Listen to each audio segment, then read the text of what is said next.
Good morning, everybody. Coach Kurt here with L's Cali Fight Team, doing yet again another episode of Two FMA Nerds Talk About Stuff. So I'm going to have Chris Chiu come on. He's a repeat guest, and we're going to get into some cluckery today. We are going to talk about titles and ranks in martial arts, not specific FMA. Yeah, we're going to talk about it in FMA, but yeah, let's get into some cluckery. So.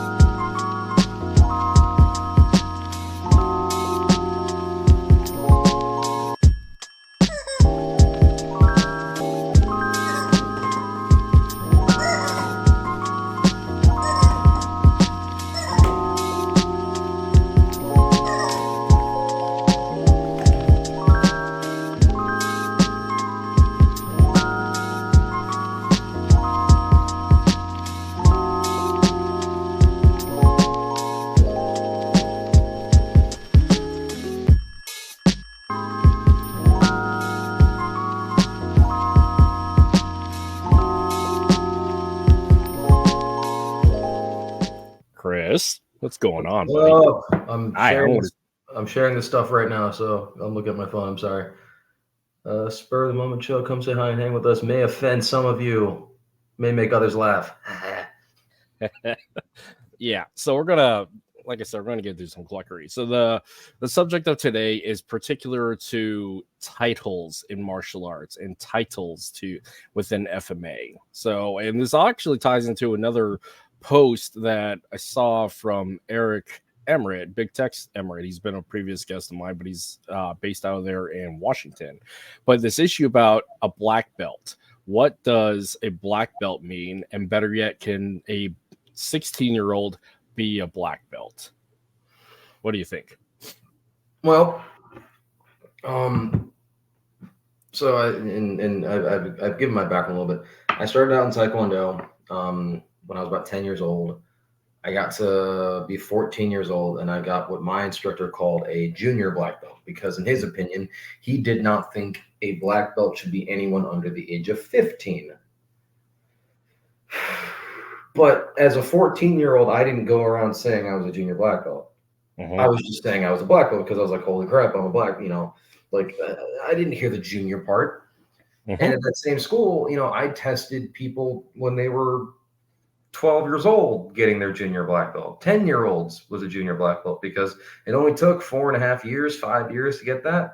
And, started at 5, got to be 10 years old. It was time to test. So what did they do? They tested for black belt. I think that the problem with 16-year-old black belts, and we can get right into this one because this is, very interesting conversation to have. There is no 16-year-old black belt who understands the responsibility of a black belt. And this is, as someone who was a 16-year-old black belt, I did not understand it. My father had to explain it to me because I remember I got my black belt. I was cocky as heck. I was in good shape. I was in fighting shape. As soon as I sparred the adults, and there was a green belt who was an adult, but he outweighed me by 120 pounds. He was 1.5 feet taller than me. He smacked me across the room. But I'm a black belt. I should be able to do this. No, and I don't know what it means to be a leader at 16. A black belt is not just.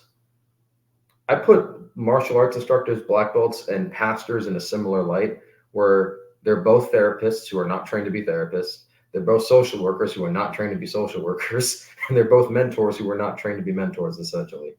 Because as a black belt, as an instructor, our job is to mentor people, to guide people. I think Tuan Belton Lubas put this in his Facebook the other day. What does it mean to be a coach? It means doing wellness checks at 11 p.m. Yep. And people don't understand that about us. Like, our students are our responsibility in some ways. Oh, yeah, or far more than a professional punching bag. We're good at that. We are good at that part, but yeah. I mean, what's interesting, so just like everybody else that are in their 30s to 40s here in the U.S., we all have at least a connection to Taekwondo or Shotokan Karate or some form of Japanese, Korean martial art. So it's pretty much standard across the board within a bracket. And so like that, I mean, same here. I have a black belt in Shotokan, which is an honorary title, which is interesting because I have a 3rd degree black belt in Taekwondo, specifically Olympic style USTU, not the point sparring stuff, but the stuff back in the 90s and 2000s where we were knocking people the fuck out. So fun stuff. I had to do the kid stuff. Yeah. All my, as I told you before, like all my major concussions come from Taekwondo. When you're taking a full blast to the face, yeah, you're going to have some brain damage. But like you, I started very young. I mean, I started in the backyard with my father, my uncles, my grandfather at like 5 years old. And we went through our particular family curriculum, went through boxing, went through Taekwondo, Kempo, and some Shoto foot. And then like I jumped into like a dedicated class at 11, 12 years old. And that's actually when I started getting true rank and title in a belt league situation. Also, that's where I got introduced to FMA properly. But I got my first black belt at 16. And by 20, I was a 3rd degree black belt. Now, here's the question.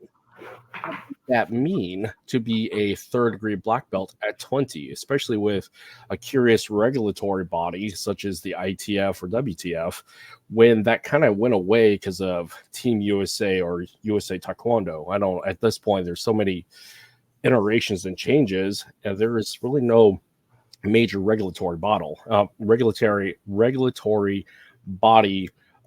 set by the government to determine who is what within martial arts. And better yet, I don't think we need that, because that leads an interesting question about sovereignty. Well, and I may have misheard the question, and I apologize. I just remembered that I found my 3rd degree certificate right over here, and I was looking at the date of it. I was like, wow, I was still a kid when I got that. Yeah. Like, I should not, in the Korean system that I was in, 3rd Dan meant instructor. Yeah. Even though I was teaching all the classes when I was a 1st Dan, but you know, a 3rd Dan I was probably, quick math, I was probably 19. Mm-hmm. You know, that's a dangerous responsibility for a kid to have. I say kid. Kid, I'm 28 now, so I'm not that much older than I was when I was 19, but I'm about 10 years older almost. And a lot has happened in those 10 years. Yeah. Like, what does the study say? The most formative years of becoming a man is when you're in your 20s. Yeah, you don't actually have your brain fully formed, if it ever does, by 30 or the 35. Yeah. So, and as someone who was 19 and making a lot of stupid decisions, did I have the right mental capacity to say, "Oh yeah, I'm an instructor"?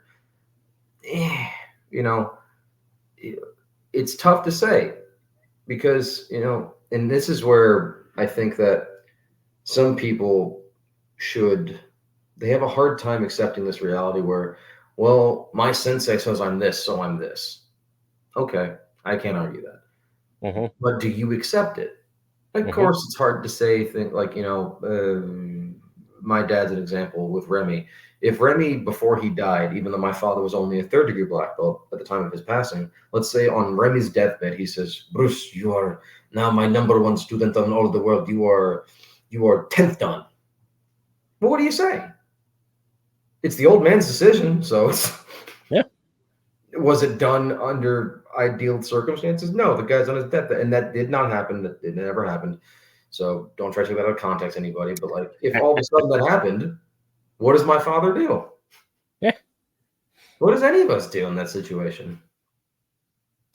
Right? I mean, so dialing it back. So this issue about rank and title and black belts, this really, for one, without a national or international governing body to determine what is what, that causes one problem, and it causes many others. Now, the other issue is within the federation, within the organization, that requires a dedicated hierarchy, a dedicated curriculum, means and methods to test based upon capability, competence, proficiency, because the issue about mastery is a fluid concept.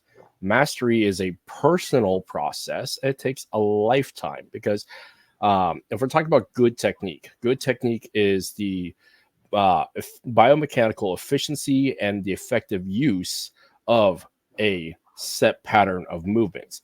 Does not mean you understand how it's applied, doesn't mean you know how to understand how to teach it, but just being efficient and effective that's only part of the situation there. So matching that with a curriculum that dictates, like, here's the things that are the core curriculum of basic stances, punches, kicks, whatever, having the base understanding and competence of that is what one could say is a very junior level. Like the phrase that I grew up with is a first degree black belt is just a master of the basics.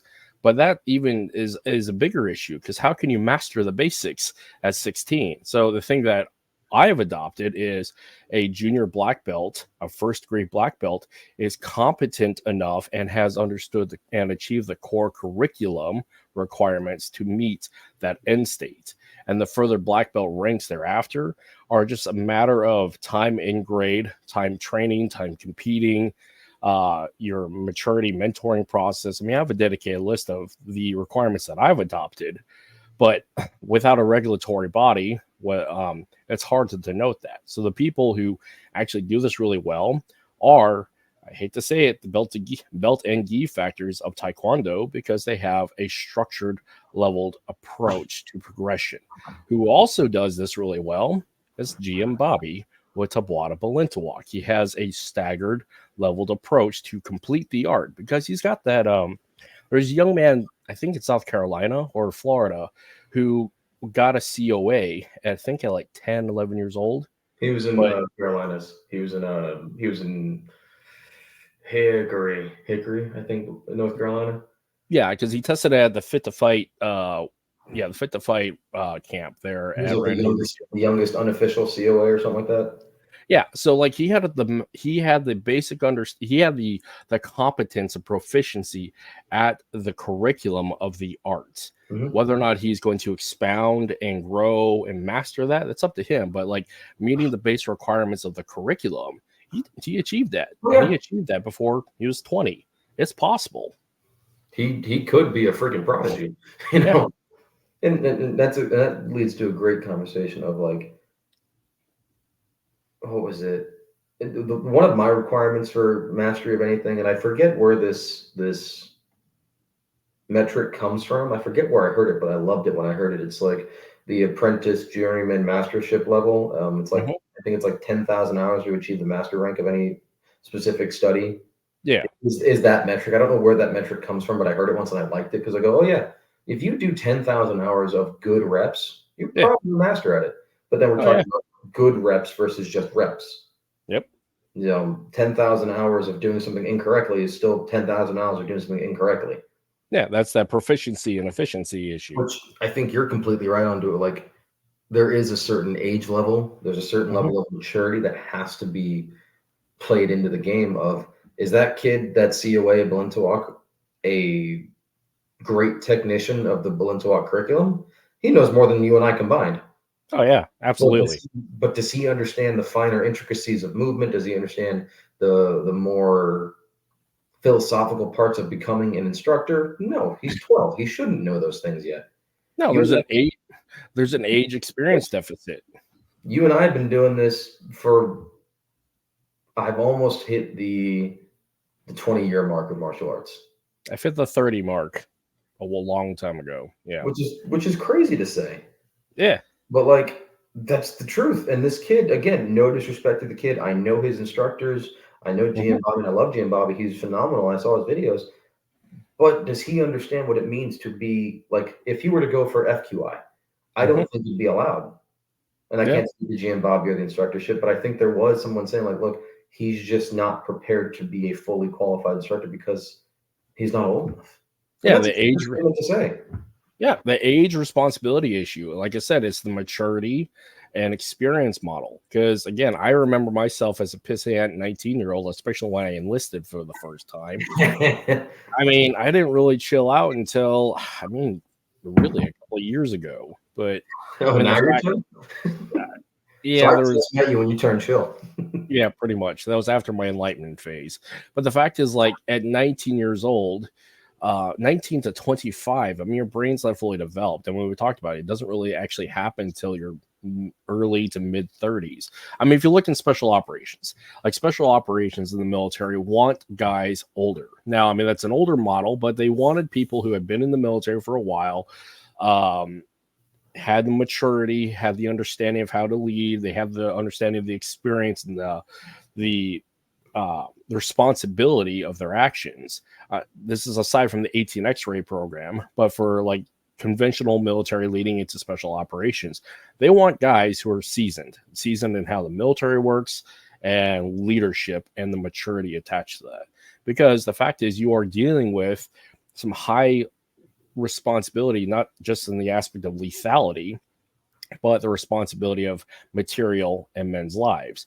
Martial arts has a certain level of that same responsibility, not completely, but for the sake of this analogy, when you're teaching people how to punch and kick, better yet, when you're teaching people how to choke people out, break bones, and kill each other with edged weapons, there's a certain level of maturity and responsibility and understanding the cost of which you're teaching. Because, I mean, at a young age, you just don't know. I mean, if your brain cannot fully process and understand the accountability of violence, because most people never will, but especially from an American middle class raised here in the West, your average 16-year-old, I say, like I said, middle class 16-year-old does not understand that. And how could they? I think I was driving to Georgia to teach a seminar once, and it was one of my first ones, and it was exciting. It was going to be a great time. I had something in my mind. I don't plan my seminars. I just teach I go off questions like, what does someone want to learn? But I had a back of my mind thing because I just got done working on it in class. Like, that'd be fun for a seminar. It was going to be knife on knife. I was super excited to do knife on knife because it doesn't get done very often, at least in the modern Arnis circles, because a lot of them realize that knife on knife, and like Remy said to my dad, knife on knife always leads to death. Yep. It does. But this was going to be one that I was going to do on my own. And I got there. I was told there's going to be 30, 40 people. Sick. There's 30, 40 people here. You know what they are? All children. Oh, yeah. So guess what? I did not teach that day. And the guy was like, well, why not? You could do some nice stuff. I said, sir, it's your school. I have no problem doing what you want me to do because it's your school. But I'm going to tell you this.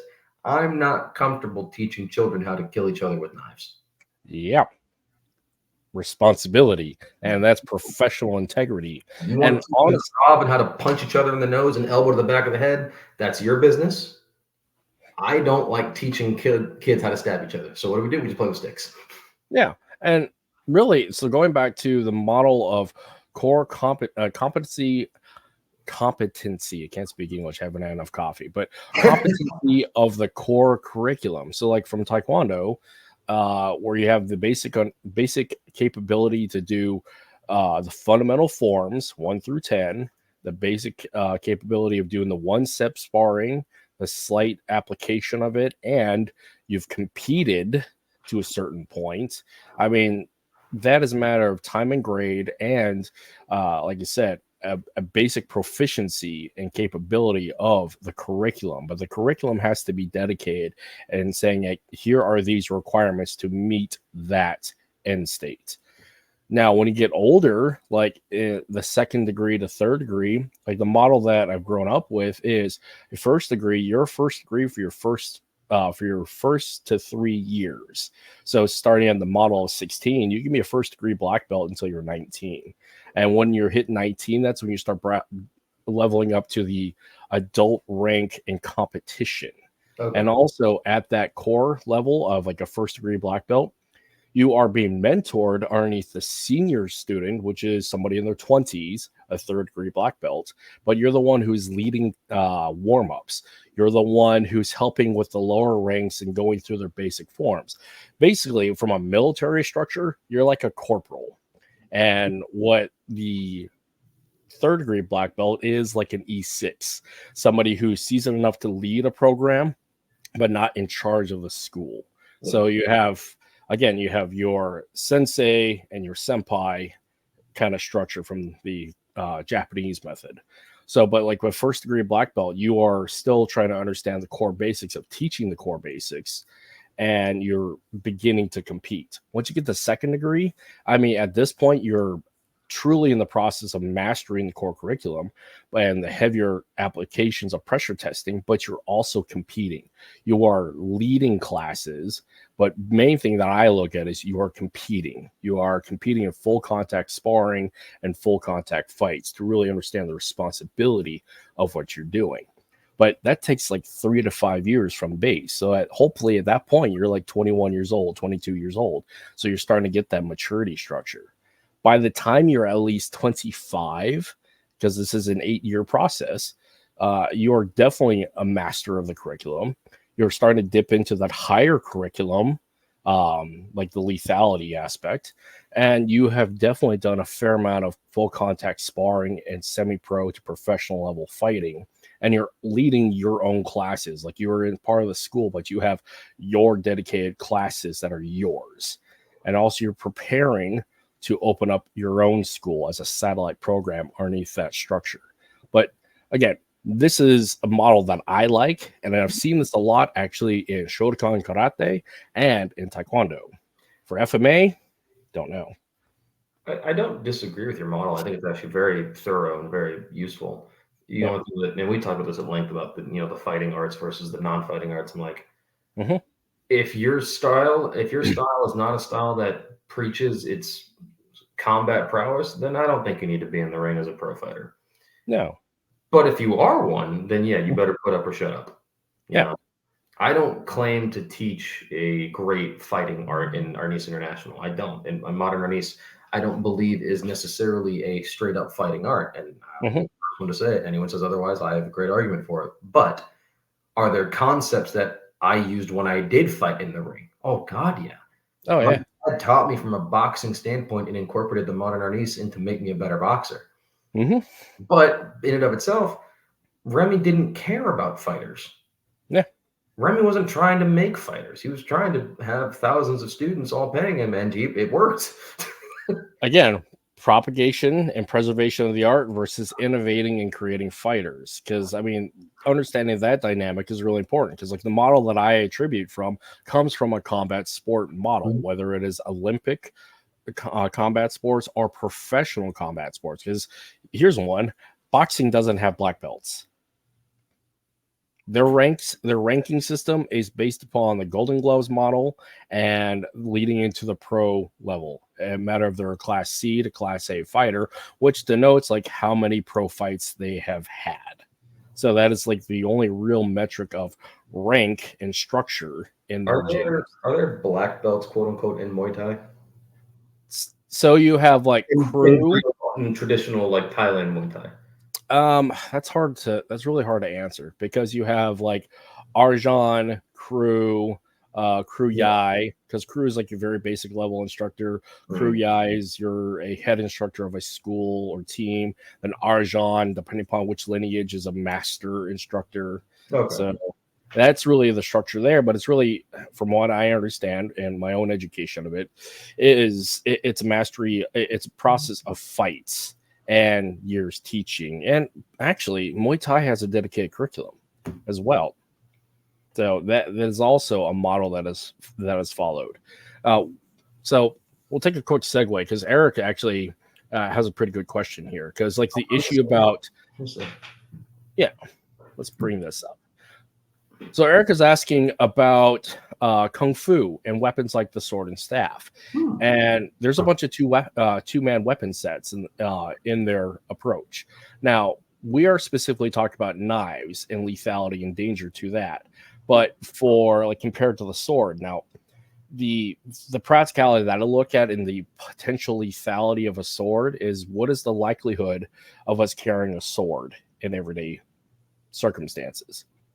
It's a martial weapon, but in a modern culture, especially here in the West, we don't carry swords, but we do carry knives. So there is that potentiality for immediate lethality and availability there. And the same with like a staff. I mean, people don't walk around with a staff all that often, and there's a potential opportunity for lethality there. However, there's no lethal purpose specific to the staff. It's one of those like versatile contextual weapons or tools. So, I'm sorry, moving around and trying to plug in something so I can see the Facebook comments. Yeah, no worries. But like It's a great question. It is a good question.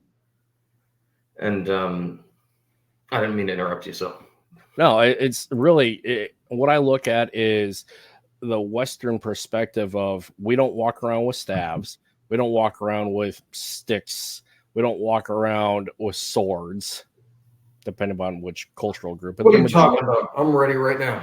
Exactly, but the majority of like middle class America, normal people, yeah, quote unquote normal people. But everybody carries a knife. I mean, everybody should carry a knife for utilitarian purposes, and the likelihood of having a knife, the likelihood of a knife being introduced into a violent situation is highly more likely if it is readily available from that perspective, not as in for the intent and the reality of the situation of like we are going to gain we are going to pursue lethality, but the fact that the tool is available with us consistently as a culture, there is that added risk. Again, we don't walk around with swords, we don't walk around with staves as much as we want to, we just don't. And I'm going to throw something into that question, or that to that question. And let me reread it again. It was I have a quick question about teaching kids weapons, about kung fu. So the thing about this, and this is coming from the side of me that helped run a business in martial arts. Mm-hmm. The number one thing that you need to do is you need to keep your people interested in coming back. You need to keep your memberships consistent. Yep. Number one, there's two main points where students break off from commercial dojos that I've learned and through studying and very research. The first time is within 3 months. The first people leave because what's the first 3 months? Sparring time. And every kid, until they know how to take a hit, they're afraid of taking a hit. And that's when most kids drop off.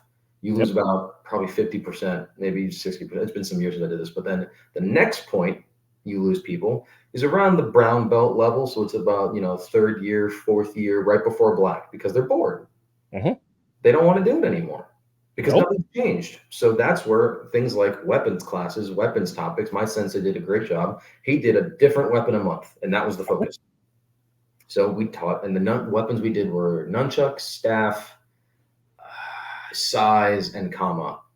If a student had their own weapon that they wanted to learn, like sword or like 3-section staff, we didn't do the whole month for them just on that, but we'd take them aside and do something because it kept the clients interested. What's up, Guru Mean Dean? But Dean Franco. Mean Dean Franco. But I think that teaching kids swords, teaching kids bow staff, the likelihood and the potential risk is mitigated by so much. I mean, the kids more like if you teach a kid how to use a knife, they're more likely to carry a knife.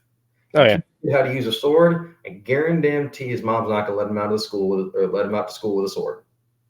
So I say teach them the weapons. I mean, especially, and if I don't know you, sir, but if you're a school runner, you need to find a way to keep your clients interested and invested in keeping their memberships. Weapons, sparring gear. My dude's model, when I was green belt, I got to join the black belt team, which meant I got a brand spanking new uniform, all the weapons for an extra $300. So, any of the different tabs like bows. It had the black belt team on it. It was cool. And even though I was a green belt, I was part of the black belt team. And again, I'm not discrediting it or making fun of it because it's a business. And when you're doing that and you're running an after-school program and you have buses and vans to pick up kids, you've got to do whatever you can do to keep the lights on. And that's just the way it is. I don't begrudge anybody for selling those types of memberships. Like, hey, you do this, you get a free T-shirt if you do our year-long whatever. Okay, you know what? You had to do it. So teach the kids whatever you want, as long as you realize that responsibility then lies on you for what they know. And it's that issue. Yeah, I totally agree with everything you just said. It's also furtherly, it's an issue, one, professionally, because of a business model, but it's also like a cultural responsibility, because not everybody comes from the same culture that matches up with the school. Not the same ethos are applied. So talking about weapons, I mean, I grew up with weapons. The first time I had a firearm in my hands and shooting was at age 6. I mean, and I grew up with firearms and then had carried them professionally for the military, but I've always had firearms in my life, and all the education and the responsibility of it throughout my entire life. And for a lot of Americans, that is the same model. Like, we grow up with these tools and we grow to understand the responsibility and the accountability and the reciprocity of them. So the same with knife culture, it can be the same. However, we run into with like the further extension of urbanized America, more or less suburban America, where there is, for one, legal reasons why you can't carry a knife. Two, social necessity, because you don't have a lot of people who are growing up on the farm, growing up in working class environments, because they're coming from semi-affluence or semi-upper middle class, where they don't necessarily need a knife in their daily life to do work. So that cultural responsibility isn't there. And on top of all that, like the legal structure, if you're not allowed to carry a knife in your community, then you're probably not going to carry a knife. I mean, criminals will.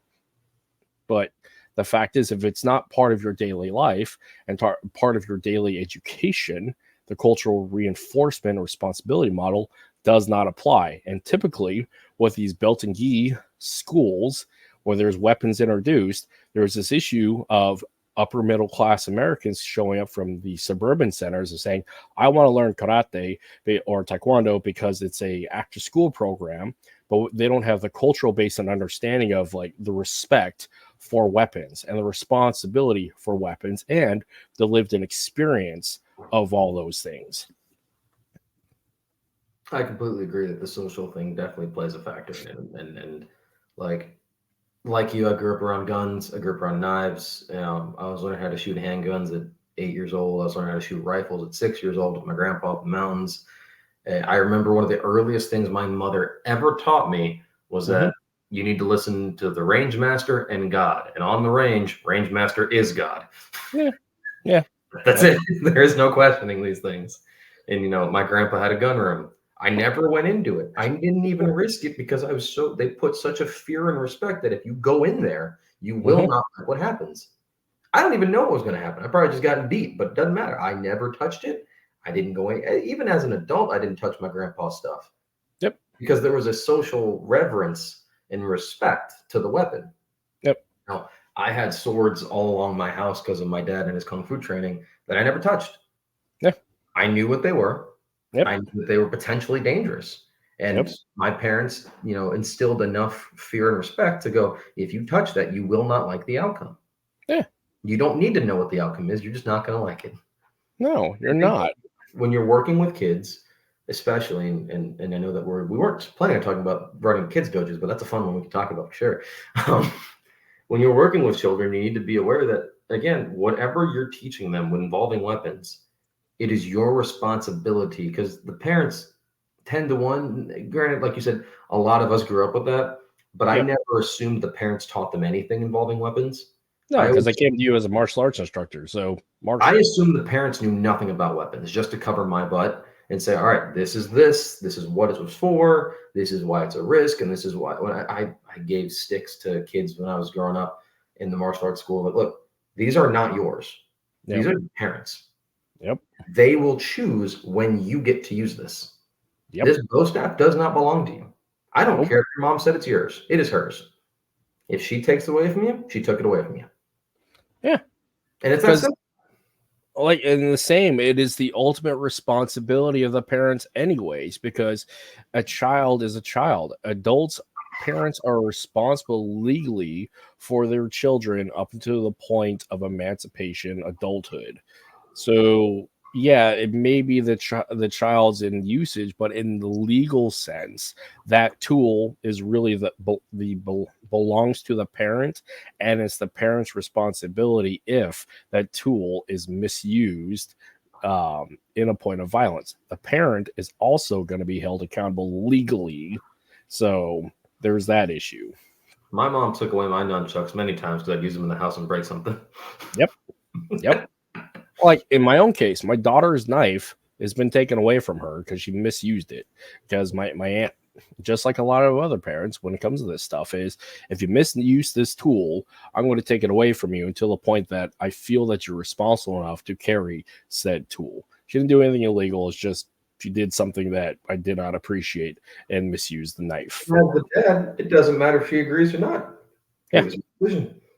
Yep. And I think that parents, man, I like this idea for a topic. They're really not, the kids and parents, there's this, oh, I don't want to be mean to my kid and take away the fun. Who cares? Mhm. If it's all safety, safety is way more important than, I'd rather my son, I'm not a parent, I'd rather Mhm. my son be pissed and angry than hurt. Mhm. Pissed means he's alive. Yep. So, Yep. 100%. 100%. Yeah. So we can beat this topic to death as we will consistently return to it in our lives. But like, let's kind of get back on track to actually what we were going to talk about let's today. go. I'll talk about ranks, titles, and black belts. We did a bit of the bird trail about black belts, but ranks and titles particular to FMA. It was a great question from Eric. So, oh yeah, it's great. I love this fact that we can have a fluid conversation because it makes things interesting. So, ranks and titles in FMA. What are your thoughts on that? As a ranked and titled FMA practitioner from a dedicated lineage. first off, I have no title. I have a rank. Ah. I call myself Guro, but not as a title. I call myself Guro as just the word for instructor. If I taught Kung Fu, I would call myself Sifu because it just means teacher of martial arts. Mm-hmm. To my knowledge, I could be misinterpreting a language. I could, whatever. But to me, Guru always meant just instructor. Yeah. On my business cards, it just says Guru Chris Chiu because I'm a teacher. Mm-hmm. Filipino art, so I use the Filipino honorific or the Filipino language word. Mm-hmm. I do not have a title, and I think that there is a difference between ranks and titles, which I know you guys have had that conversation before. We can go into it again. Oh, I need alcohol for that one, but it's early. I do think that, and this is where I'm going to just jump right into it because it's the best example I could think of. In modern Arnis, there is a title called Datu. Yep. Come right out and go with it. This may offend people. This may not offend you. I don't really care because it's just my opinion, and I'm just voicing it. I did some research on that title when I was in middle school, high school, really learning about modern Arnis and learning about what my dad's group was. I'm like, there's masters of tappy tappy, there's datus, there's grandmasters, there's professors. I go, why is this art so blech when it comes to so many different titles and whatnot? And then I looked it up. The term, first off, master of tappy tappy did not exist anywhere else. It was a rank that professor created, which again, his art, he can do what he wants. The term datu was a pre-existing word that he used, and this is after talking to Datu Dieter Knudel in Germany. Respect to you, Datu. The term datu came from being a chief of a village, but not just any chief of a village. It was strictly a usable term for the Filipino chieftains of the Filipino villages. Specifically, it's a term used in Mindanao. Oh, okay. So it's a southern word, more so. It's a southern word. Okay. So Mindanao, Sulu, and Palawan. Okay. So yeah, a southern regional word to describe a specific group of people. Actually, so let's be more accurate. It is a title utilized in the modern provinces, as in the modern state of the Philippines, in Mindanao, Sulu, and Palawan specifically. Okay. But historically, according to Google, that's loaded here. But according to Google, it's particularly to Central Luzon and the Visayas. So, how far back do we want to go in language specificity here? And it's even more specific when you look at the regional aspects of it. Mm-hmm. So, and again, when I asked Datu Dieter, I'm going to keep calling him Datu because that's the title that he is. He has earned it, and it was given to him by professor. So I don't begrudge anyone for getting titles. Unless you self-title yourself, then I can have an argument. But when the creator of the art says you are a datu, and we talked about this before the show started, I think, what do you say? Yeah. You don't tell him no. Yeah. It was it's his call. Even if it may give you flack, even if it may offend people, or if it may get into some cluckery, as you call it, you can't tell the guy who made the art no. Like, I have no rank in Balintawak right now. If GM Bobby tomorrow called me and said I'm such and such, well, guess what? I guess I'm such and such. Yeah. But that goes back to this issue about competency in the curriculum. Exactly. And that's where my dad does things, and Remy did this to an extent as well. We don't, we have certified instructors, not necessarily ranked people. We have two different aspects. We're like, I recognize your black belt in Kombatan, or I recognize your black belt in Shotokan, but you're not a black belt in modern Arnis, but you know enough of our stuff to be a certified level 1 instructor. Yeah. And that's fair. That's fine. Yeah. That's not saying you're a grandmaster in our system by any means, but it's acknowledging your previous work in ethics and history. It's saying, all right, you're certified level 1. You can teach our basic stuff. Cool. Yeah. But you got to be able to teach the basic level stuff. Exactly. There's the competency and curriculum knowledge. But going back to the term Datu, just because I think it is the most obscure title in all of FMA, because only one group uses it. I don't think any other group, to my knowledge of other FMA system, uses it. Other groups use Tuhan, other groups use Guro, other groups use Manong, other groups use whatever. Because nobody uses the Raja, as in like a part of the Sultanate, because that's a pre-colonial term utilized in the modern state of the Philippines. That'd be a cool one, though. Yeah. You know what? Let's call each other Sultan. Who cares? But it's Raja. It's the Raja. Okay. Yeah. All right, you're Raja chicken man. But anyway.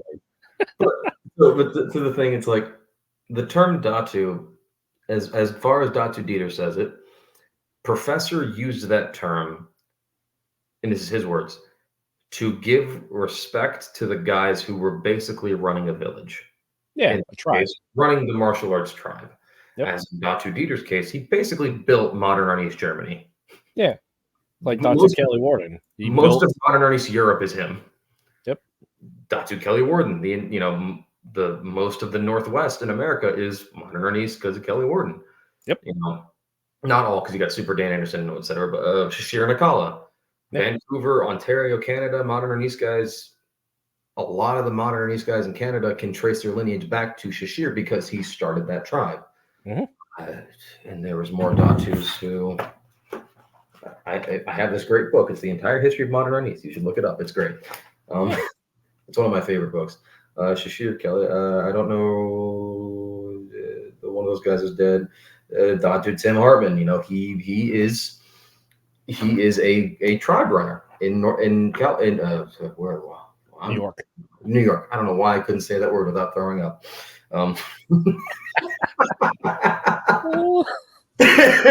I'm sorry. I'm a Florida man, so New York just sounds terrible for me. We have the sun. We have sands that you can walk on without getting stabbed with needles. But he's not even the worst. He's in Buffalo. It's not even the worst part of New York. But let's go. But the term Datu, again, do I necessarily think it's appropriate? It wasn't my decision. It was Remy's, his decision. Now, do I think there should be more Datus after them?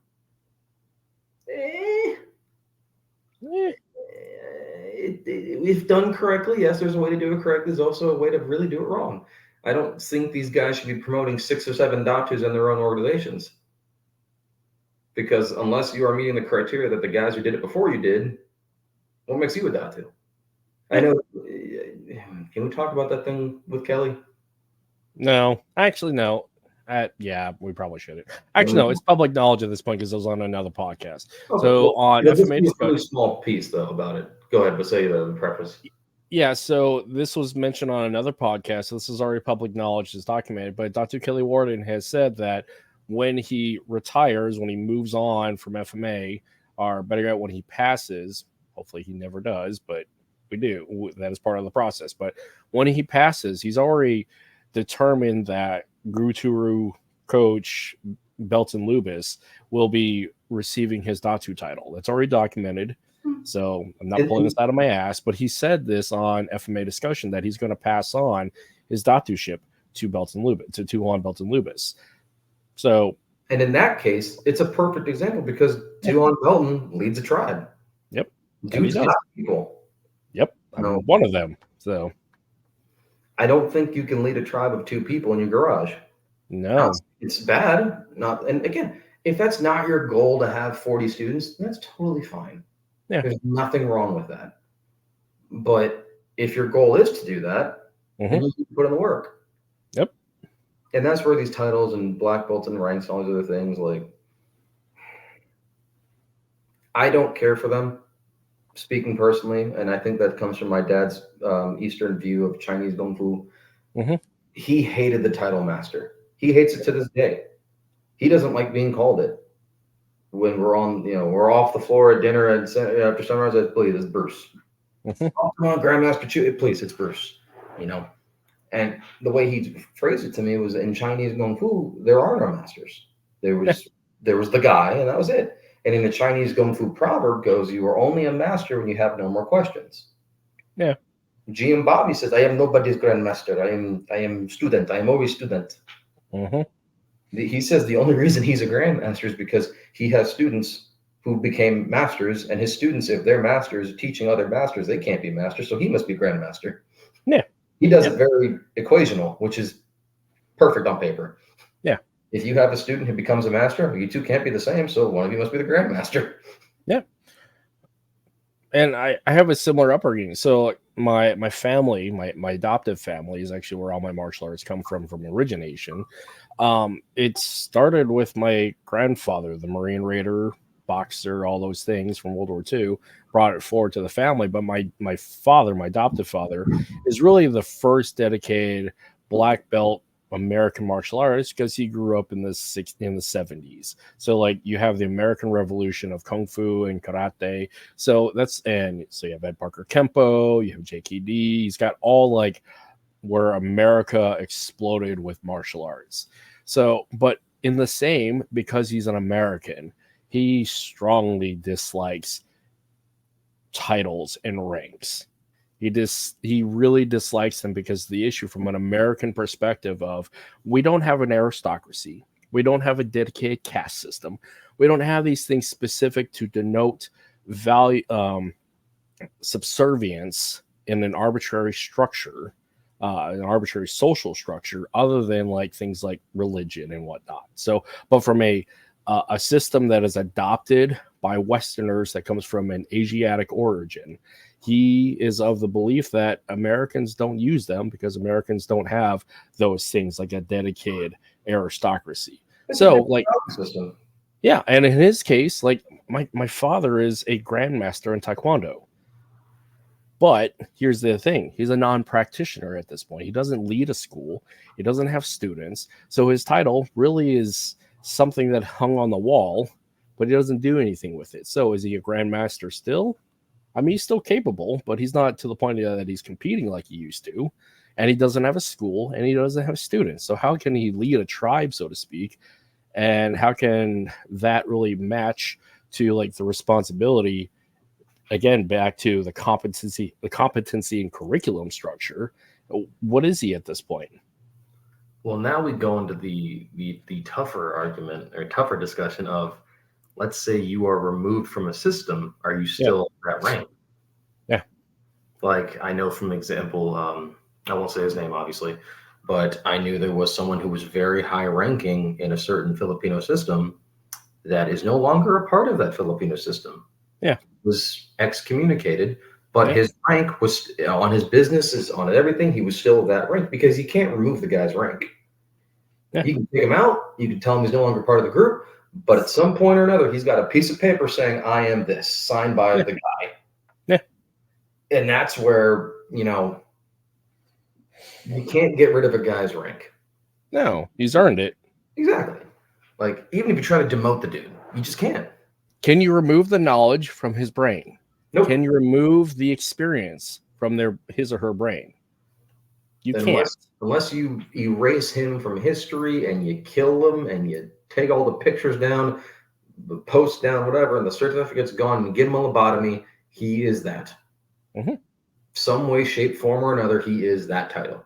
Yeah. And it's weird, but it's the truth. That's why we need to be careful who we vet, who we rank, who we give those titles and honorifics to, because not everyone deserves to stay that way.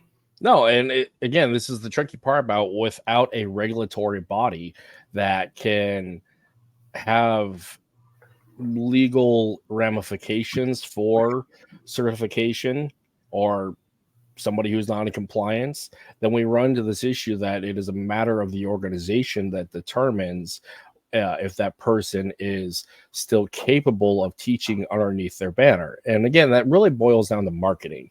Are you within the compliance of the franchise?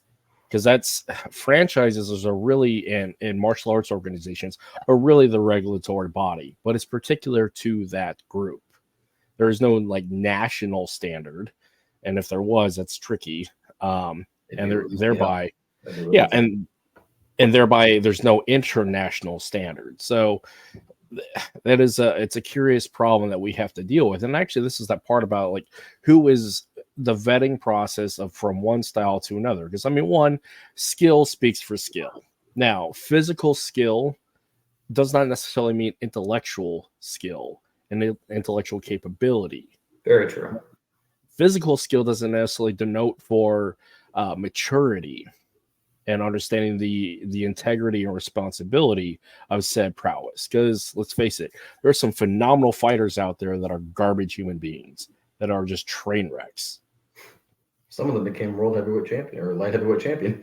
Yeah, and then there's some people out there that are phenomenal instructors, but they're not these champions. So it's like it is an issue of like, where do we see the value and the importance of that individual, and how does that match to the organizational structure? I give this example because my dad says, during the days of Remy in the 90s, there was the thing called the Big Three, which was Grandmaster George Dillman. I'm going to call him Grandmaster. People may call him whatever, but he was Grandmaster George Dillman, Professor Remy Presas, and Professor Wally J. of Small Circle Jiu-Jitsu, the creator of Small Circle Jiu-Jitsu, or founder, father, whatever. And when people would ask about George, my dad said, oh, the Tuatee stuff, the Bankai stuff, that was crazy. When people would ask about Remy, oh, the tappy stuff, the stick stuff, that's crazy. When people asked about Wally, the first thing they said, and this is the guy who taught Bruce Lee in his dojo in California. This is the guy who was one of the best jiu-jitsu practitioners and one of the students of whatever he was, I forget offhand. The first thing they said about him was, Wally's such a nice guy. Yep.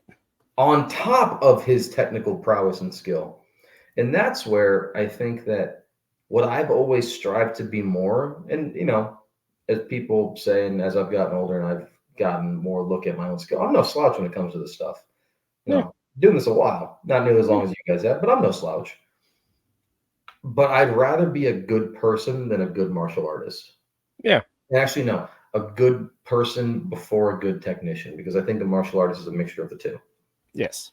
And I've surrounded myself with better people than I have technicians sometimes. And that's okay with me. I don't think I lost anything.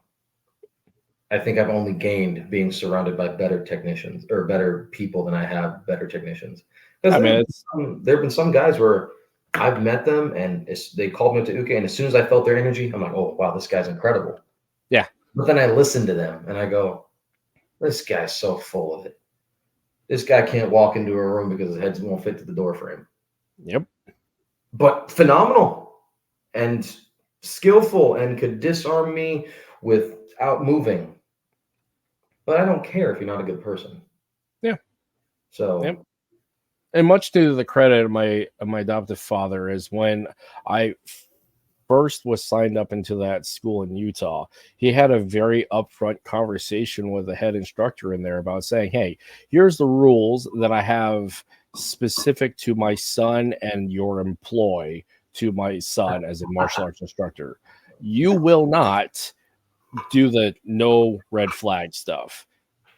We all know those things. So if you violate those if you cross into that line, will end the services that which we employ you for. Very contractual, very efficient. Exactly, because one, there is the responsibility of care and mentorship that comes from a young, impressionable young man looking up to a father-like or uncle-like structure and teaching them into the ways of being a man and a man responsible for the violence and the capability of violence. So if you're a garbage human being teaching violence to children and the capability of violence leading to lethality, there is an issue about ethics, integrity, ethos, and morals. So long story short, he got fired.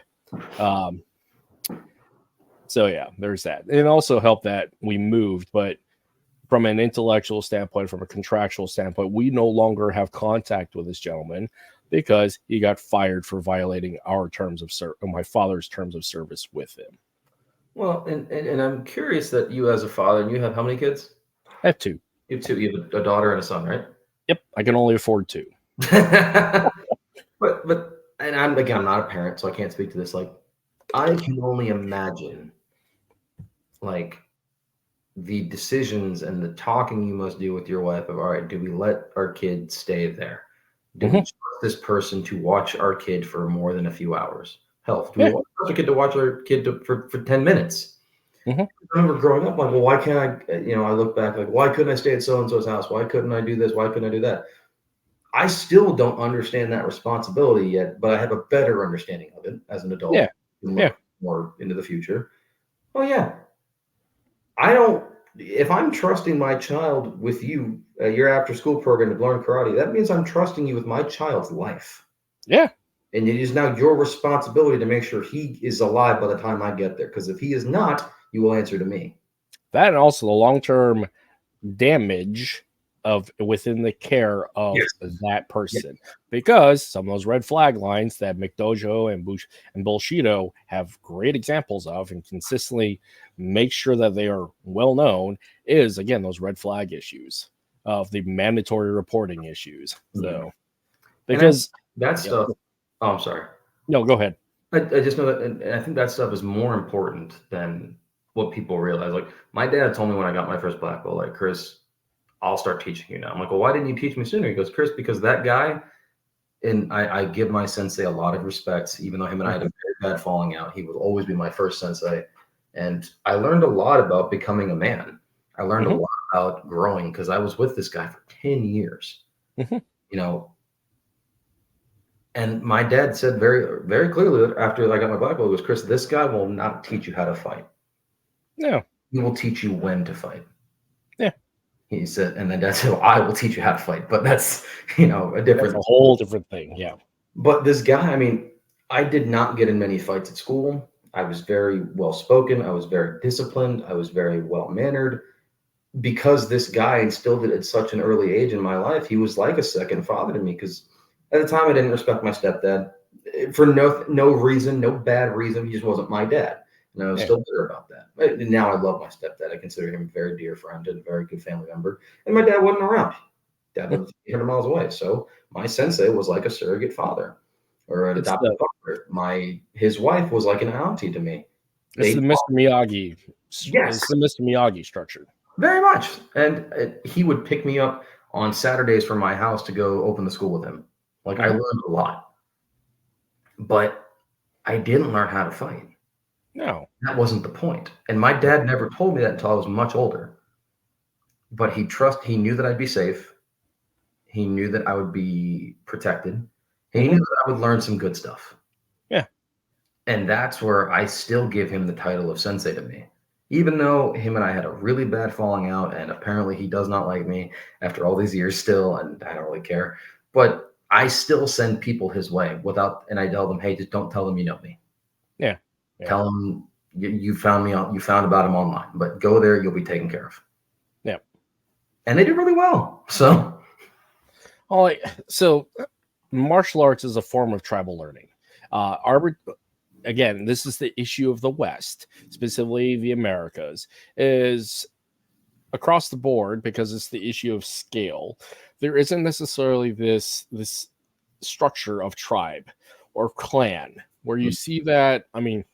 You see that in subcultures in some of these immigrant communities. But as for suburbia America, unless you're part of a religious organization, you don't see the large tribal group or an agrarian community, like living on the farm or small town. Like right now, like we live in my wife's hometown, so we have several generations and multiple family members here as our tribe, as our clan, particular to her side of the family. So you see that in small, but when it comes to, say, like martial arts in general, martial arts schools combat arts academies are little tribal groups, little clanic places where we get tribal education, where the mini clans. You see the veterans go out and do the fights and come back and teach the young how to do that. Again, with the tribe, the young men train in the yard with the old, and that cycle continues. And part of that process is, again, the educational standpoint of cultural identity, cultural responsibility, what it is to be a man, what it is to be a warrior, all those things attached to beyond just the martial art. So again, and this is that responsibility of instructors, whether it's martial arts or in academia, is that responsibility and the trust of us as parents. We send our children to you, so we trust that you're going to take care of our children, fulfill your obligation based upon terms of service, and we give that trust and that responsibility implicitly. Now, when there's a violation of that, obviously there's problems, but it is part of that overall cultural structure, cultural reinforcement of, one, learning to become a positive contributor to society, and better yet, a positive contributor to the culture, and honestly, to be a functional adult. Because then the point of being a parent is to teach and protect your offspring so they can be a functional adult, whatever that time period determines that magic line being functional. But as for martial arts and titles, what does it mean to be a functional martial artist? Is that we talk about skills and competency and curriculum, or are we talking about the mentorship of becoming a person of good integrity and ethos? Because every martial arts academy has that structure of, here's your 10 ethos of this is who we are, honor, integrity, whatever going on, whatever the school system is. But there's that core structure of this is what we believe in to be a good human being.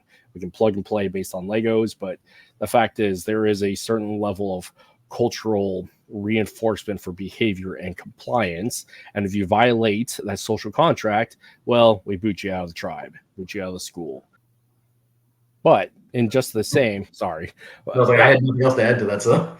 Yeah, but just in the same, when the family moves on because the school no longer matches their ethos, that is also, like I said, time when the terms of service gets canceled. So it's a tricky issue of, again, trusting a father-like figure, a mother-like figure, or an uncle per se, or an auntie per se, that is going to be in support of and reinforcement of the cultural standard and ethos of that family. And martial arts can be an extension of it. However, it is a tricky boundary line because I am not a parent to your children. I'm a paid instructor to provide services to said children. But by way of being involved with them, you get involved with them personally, and you buy into their growth, you buy into their progress, and you have an invested interest. It starts with financial responsibility, but it can continue into a personal relationship. Like, for example, Cooper, my primary minion, he started as a student of mine, borrowed him as a student from the other program, but he started off as a student of mine at 16. He's in his mid-20s now. So like over the course of 10 years, we've gone from that mentoring student structure to now he's my friend as an adult. But there's that long-term investment, just like the uncle situation in Sidekicks, just like Mr. Miyagi and Karate Kid. I mean, the examples continue on. I completely agree. Yeah. I had nothing more to add to that. That was pretty clear. I mean, it's an interesting discussion about this whole idea, and I think it's not talked about. Not for any negative sense. I don't think people realize this is a discussion that could be had. Yeah. Because I mean, we were talking about ranks and titles, but now we're talking about the actual responsibilities of an instructor. Yeah. Which instructor is a title. Yeah. So I have my pre-notes, because I actually have pre-notes for this one. So honorific titles in martial arts from a Western perspective as practitioners. Are they obligatory? Are they mandatory? Are they honorary? Or are they customary? or are they a combination of all? Honorific titles, are they not, what are they what? Are they obligatory? Are they mandatory? Are they honorary? Or are they customary? Words matter, words are specific, but they get jumbled up. I think they're a mix. Mm-hmm. I don't think they're necessary. Okay. And why? No, I say that because I'm young. I think that they are necessary to a point, because I think that every humanity loves a leader, much as they don't want to admit it. Humanity loves having a leader. Yep. Babies, the most important thing they create in this working in child development, the most important thing babies and children really crave is structure and guidance. Yep. You know, they'll never admit that because they refuse to think they need anybody, but it's true. They need structure and guidance. Just like any human tribe, any humanity, any person craves structure and guidance. Even real anarchists crave structure and guidance. They need the structure and guidance of entropy, social entropy. Exactly. So, do I think that they're honorary? Obligatory? Customary? Yes, as evident by titles that don't exist anywhere else. And what was the last one? So obligatory, mandatory, honorary, and customary. Okay, so mandatory. Mandatory, sure. It's a mix. So, I mean, because it's the question of so part of it, Americans love a sense of accomplishment. I think just Westerners love a sense of accomplishment. That's why titles are a definition of that achievement, like using from academia, because like a doctorate is the ultimate statement of your academic capability. Now, that doesn't necessarily, and your academic achievement, that doesn't necessarily mean that as a doctor, holding a PhD, not an MD or both, it is a matter of what do you do with that title thereafter. Because you can have a doctorate in something, but you don't do anything with it. Yeah, you accomplish that, but what are you doing with it? It is a major accomplishment. It shows their dedication to the time and the process. But what are they doing with it thereafter? I think that's a great way to look at it. And I know that the criteria I look at when it comes to leaders or guidances and instructors, masters, whatever. What did Brian Zielinski say? He gave me 5 words. He didn't give them to me specifically, but I fell in love with them, and it's the criteria that I am trying to adhere to. Traveling, teaching, learning, growing, sharing. Yep. If you do all 5 of those things and you're doing it consistently, then in my opinion, you're doing the right thing. Yeah. You know,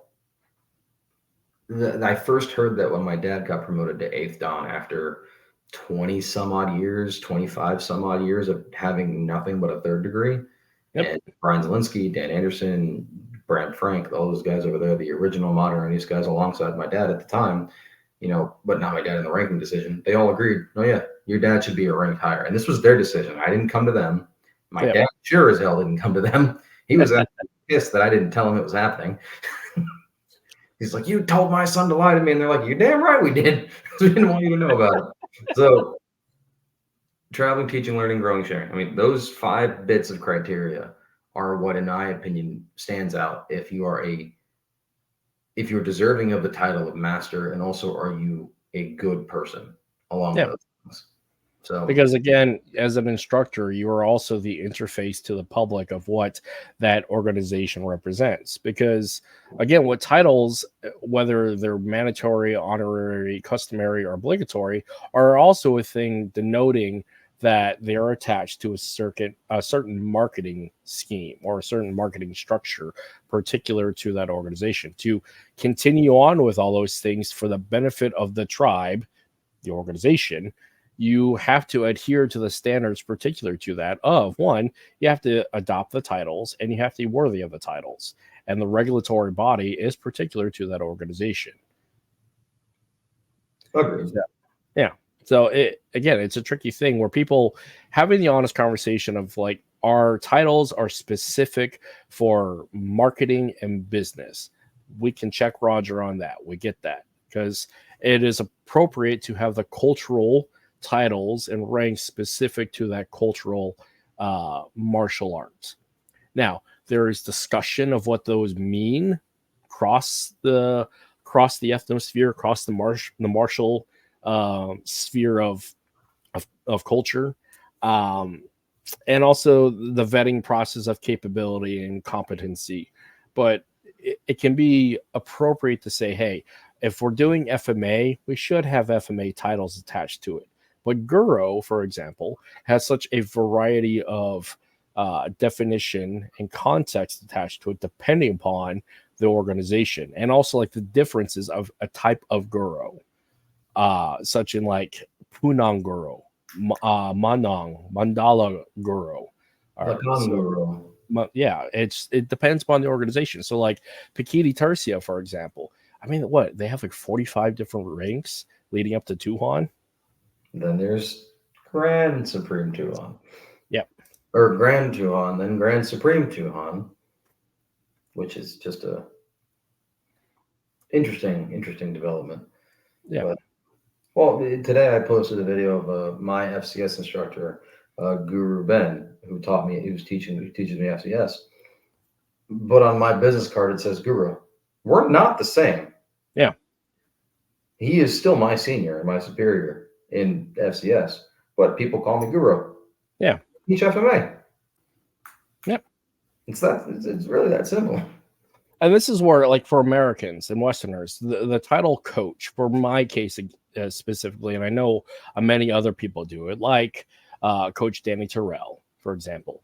Coach allows to speak for a wide variety of capability, and also for the American zeitgeist and linguistic track, we better identify with coach as one, as an instructor, and two, as a mentor, and something that you can hire for their services, but it keeps them at a very specific level of association.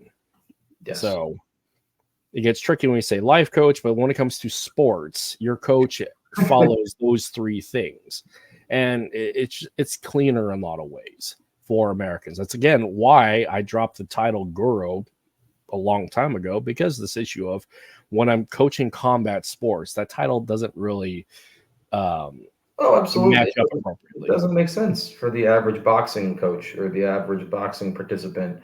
You know, if Mike Tyson wasn't calling Coach Customato Guro Customato, no, it wouldn't have made sense. Just like Shihan dropped that title a long time ago, or Sensei. I haven't been called Kyosanim in 10 years. Yeah. But, and just in the same with it, being part of other organizations as well, and it's just a personal decision that I've made, being part of other organizations where I have surrendered my free will to that organization and that leadership structure. I've also made the conscious decision to drop said Filipino titles as I'm coming up in those structures, specifically, say, like with PTK, Tabuada, Lintawak, Eskrima, and NSI. Because I'm in the process of learning, just in the same way like with jiu-jitsu. I am not ranked in jiu-jitsu, even though I've been doing jiu-jitsu for a very long time. I haven't done judo in forever, but I'm a blue belt in judo. But do I still do judo and belt and gi? The answer is no. Does my blue belt mean anything? Just like having a blue belt in jiu-jitsu that spent over 10 years. But that's a whole other thing. I'd say it does, because he still did the work at one point. Yeah, but is he still doing it? That's the question. But anyways, ranks and titles matching to particular within an organizational structure, surrendering of those titles is a personal process up to the individual, and also accepting part of the organization as well. If the organization, one, requires you to do it, or they respect the reasons why you're doing that and in support of that. So that's also important to like have that conversation between the practitioner student to the organizational lead and instructorship. I agree, and I think that it's important to make those distinctions. Like, I know one guy in particular that I'm friends with, he's got like 3 different titles and ranks. Yeah, because he's achieved them in 3 different systems, but in each system he's very clear on, when I'm here I'm this, when I'm here I'm this, when I'm here I'm this. I'm not trying to say, oh, I'm put on Guru in a system where I'm only level 3. Yeah. You know, I'm a fourth degree black belt in modern Arnis. But when I go to Balintawak or FCS Kali or Sarada Eskrima or just FCS and Sarada, I'm only level 1. Yep. In Balintawak, I'm nothing. And I don't treat myself like I'm anything different just because, I'm an instructor in this system. No, I'm not. Just because I'm something in this does not make me this. I'm a green belt in the Japanese jiu-jitsu art, the small suit jiu-jitsu. Yep. Remember when I first, one of the most eye-opening experiences, because I just haven't done it, when I took my first judo class, I hadn't put on a gi in years. And I was like, the guy was, one of my students was the guy who got me to go to this. And he was like, well, just wear your uniform. I said, I'm not wearing my uniform to that class. Well, why not? Yeah. Because I'm starting out in judo. I'm wearing a white belt. Oh, yeah. I picked the white belt, the white gi. I'm like, I'm not wearing my black belt there. No. And I had 2 of them. I still didn't wear either of them. Yeah, and just the same. So like this jiu-jitsu program that's starting up here in Homer. I'm coming in as, I'm an instructor in other stuff, but I'm not an instructor in jiu-jitsu. So I'm showing up in a white and a white belt, white gi. If I fit and said gi, I may just show up in spats and rolling pants. That's a whole other thing. But the fact is, I'm showing up as a basic introductory student because, one, I haven't been in a structured jiu-jitsu program in a very long time. So, and also anymore, are you? Yeah. and also the other aspect is, for one, being respectful to the program, saying I'm being a student. I'm not here as an instructor. Absolutely. So surrendering that free will. And just the same, I adopt the same thing for Balintawak, NSI, and PTK. When I went to, any of Bobby's events, I don't wear my Arnis shirts. Yeah. I wear either my South Florida Balintawak rep shirt because I'm friends with the South Florida Balintawak rep, or I wear one of the ones that's tied with one of the modern Arnis guys. But like, I don't wear my stuff there because this is Bobby's event. I'm wearing Bobby's stuff. Or when I do this, when I was ranking in Sarada, I didn't wear any of my shirts. I wore my jiu-jitsu shirts or like my TaeKwonDo shirts. I wore nothing that contradicted with another FMA system. Yeah. So, and like my dad, who was a grandmaster of modern Arnis, Chad Bailey, who was a grandmaster and a founder of his own system, Progressive Arnis, they were both at Bobby's seminar 2 weeks ago. You know what they wore? Bobby's shirt. Yep. Because they know, no, here we're nobody. This is Bobby's. This is GM. Yep. So do I begrudge people who wear their gear at other events? It's just I wear mine, but that's for other reasons. You have a rubber chicken on yours, so it's different. Oh, not this one. I will definitely be wearing this one to one of the events. But for like the red dot, I mean, part of it is also for marketing because, of course, I'm one of these online people as you are. So there's that. But I'm not like denoting. I'm not wearing my red dot that says coach on the very back of it. And there's also a time where that's appropriate. So it's like if it's a 3-day camp and it's like Friday night, all day Saturday, midday Sunday. Okay, you can probably wear one of your things Friday night. Yeah. But you don't wear it on the big day. You after seminar for dinner, sure, wear whatever the hell you want. But there's people didn't understand this. There's rules to what you wear at seminars. Yep. Or camps. People don't like to think about that, but there is.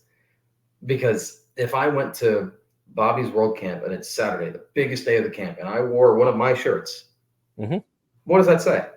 Yep. I'm not here for you. I'm here for me. Exactly. And even though all the guys there know I'm not about that, it's still the perception. And I'm not saying perception is reality because it's not. Perception is how reality is viewed. But it's still just like And that's why I like wearing something that's neutral to these things. Something like this, for example. Not a shameless plug, but it sure as fuck is. The rubber chicken. Yes, the way of the rubber clucker. Because I mean, the fact is, people know me. Every event I go to, they go, "What the hell is that?" I go, "I got something to tell you." But I mean, it's that association. Like, that's this guy. Oh, okay, we can build that rapport. So, but it's not saying I'm coming in saying I am an instructor of this. Respect me for this. It's just, it's again, FMA fanboy cultural clothing, I guess. Yeah. Like Jesse Santiago, he can wear his FMA pulse shirt everywhere. Yeah, no one has a problem with it, and if they do, the hell with them. Right. I'm working on making a Nomad Arnis shirt. I just need to get a design, but I don't know how to draw. So I know a few guys. because that's a shirt that's like, no, Nomad means traveler. Everyone does this Arnis. Mm-hmm. I just wanted to have like a homeless, like a hobo. With a hobo With being a yeah, have a rattan hobo yes. stick. Yes. I can't draw, so it's a great idea that I can't do anything with. I got something for that. Just give me a couple weeks. Let's do it. Well, yeah. Now this is a conversation that's really tricky, and this is a process when it comes to ranks and titles. This is a process up to the individual and also to the organization. And I think we as a community need to have more of these, because lacking a regulatory body that is universal across the board, there is no universality and structure to hold and accountable for. Which I'm gonna throw something real quick at that, just because we keep saying that phrase. We will never see that. No, there will never be a governing body of FMA. And there shouldn't be. In the Philippines, you have something, but like, what is it? The Filipino Martial Arts Council or whatever. The guys that put on the FMA festival, which is they're great people. You know, Rene Dongsan, Bambit Dulay, those guys are great, but like, I don't even think they govern, so to speak. They just put on really cool events. I don't know much, so forgive the ignorance if any of them are watching, but we will never see a governing body of FMA in America. It just won't happen. Yep. Too many Westerners will give them the middle finger and say, fine, I'm going to do it my own way then, which, as you should do.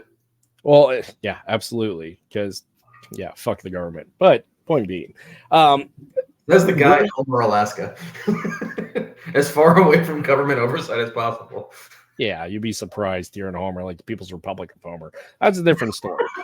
Point being, though, like where you see the American structure with a regulatory body is particular to professional standards. Say, like the bar exam for law for attorneys. You have NASM or any other like structured CPT, CCSM, like fitness industry. So, and part of that is for licensing reasons. Like you have national and state level nursing certification. I mean, there's these regulatory bodies are there for a couple of things. One, for a national standard for reciprocity, for violating those standards, so you can be held accountable for illegal activities. For taxation is a big one, and also just for it's standardization and taxation. There's more to it, but having the licensing there is also to help for business structure overall. For FMA, I mean, martial arts in general, the licensing process is particular to how you approach it, whether it's education, marketing, health. Like there is no specific that martial arts licensing is particular to a state or national level, because there is no consistency and structure there. Typically, a lot of people utilize education and physical fitness as their business license category.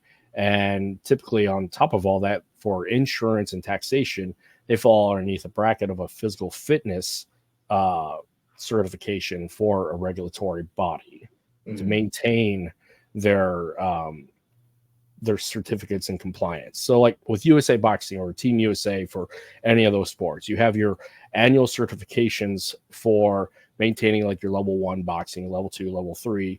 And you also have to go through the process of safe sport. And there's another one that's newer, particular to being part of the Team USA umbrella underneath their standards, and also specifically for their nonprofit status, and also their capability for people to participate in their events. So that part's important, but nationally, it's not going to happen. I do think that it would be awesome if there was some sort of like universal FMA council where we all, got along. It'd be great. Yeah, Dulce Pares 2.0. I think the closest thing we have, and things that everyone in FMA really agrees upon, well, two things. One is that we are still the small fish in the pond. Yes. I think we all adhere to that philosophy. Like none of us are, no FMA, even if you have an FMA school, you will not be as big as the BJJ warehouse next door. Because lack of competition, lack of capability for upward mobility for competition. Yeah. And I don't want, screw it. I don't like FMA in sport because I look at how jujitsu turned into. Every martial art, every combat sport turns into that model. Which I hate.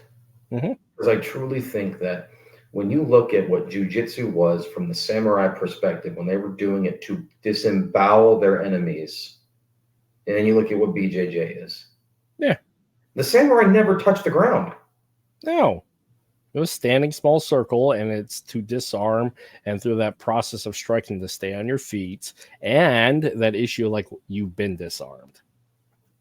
And then you have guys in BJJ say, oh, no. This is the real deal. No, look, I respect BJJ practitioners. I respect the grappling arts. I think they're great. I think they're some of the best self-defense for women out there. But don't sit there and tell me that yours is the real art when you guys are bastardizations of the other art that came before you. Now, I would use the term evolution. Not bastardization. That's a bad word. But or evolution that is contextual to the modern application. So like with FMA, the origination, other than the fact that FMA is a modern contrived term due to the modern nation state. But as for the sword, knives, and sticks unique to the archipelago of the Philippines, FMA,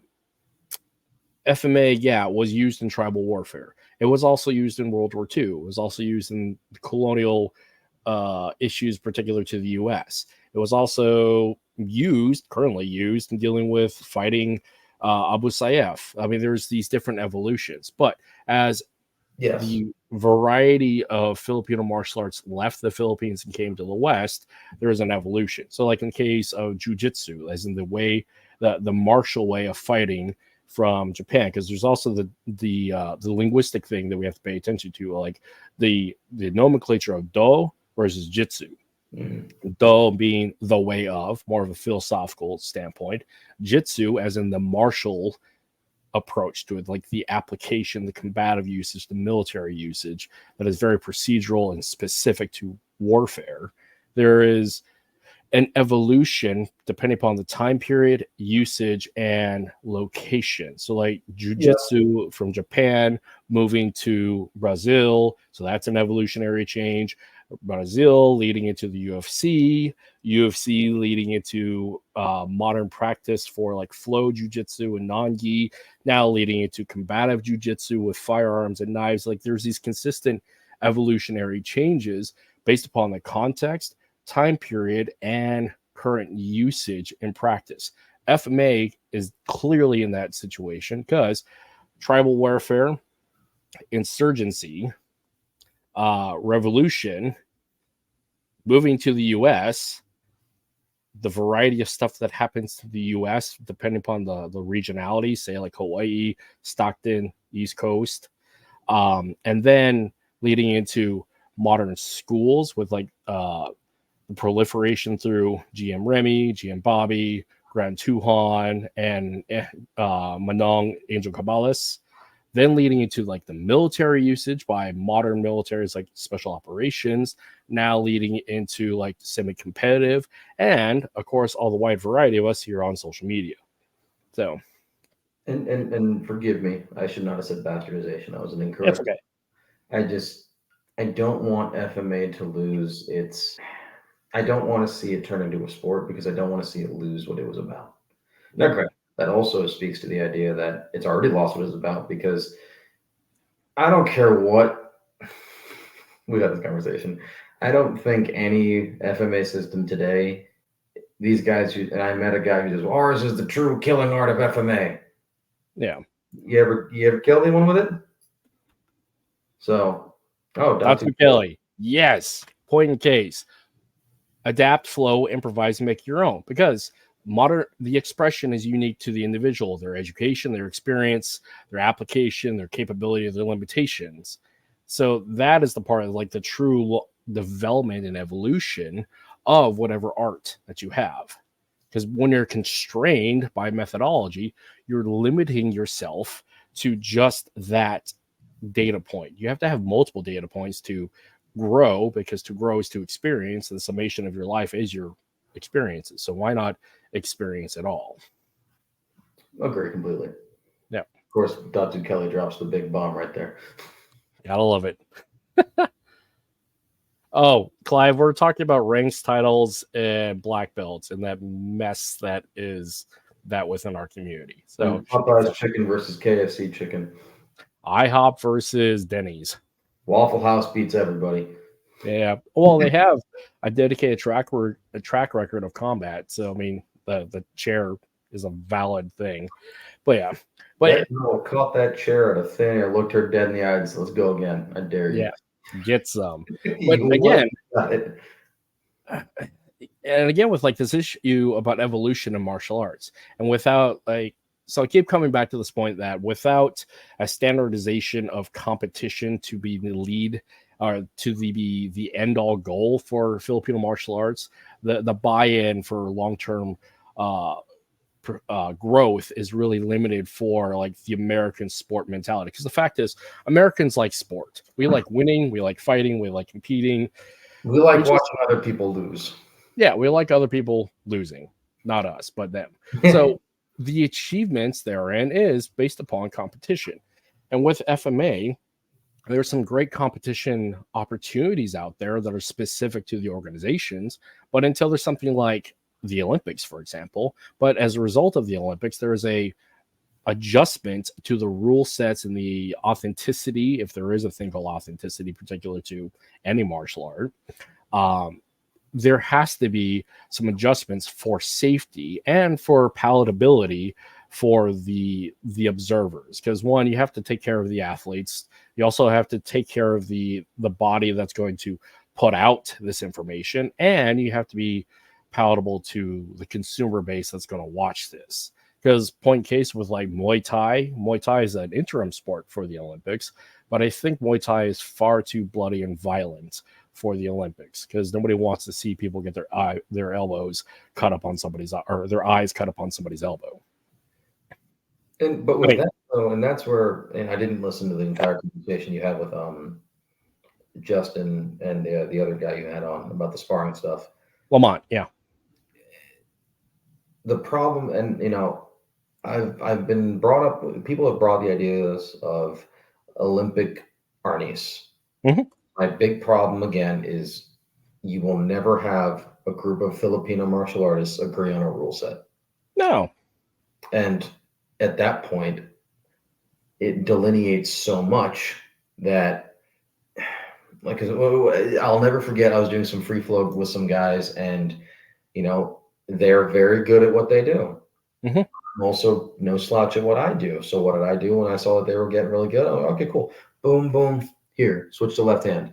They stopped and said, we don't do left hand. I'm like, you don't do left hand. Mm-hmm. I can do left hand. So then, how, as soon as I switch to lefty, why is that no longer allowed in the sport? So that's where I think that the sport, Arnis, it's a really cool idea.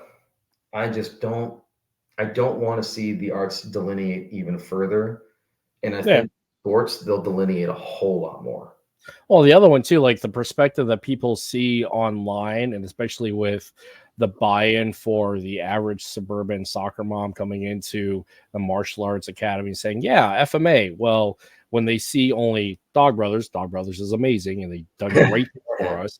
But when they see the spectrum of Dog Brothers and PCAF, I mean, it's hard for one, like the material buy-in. Actually, that's incorrect, because hockey's buy-in is like $3,000.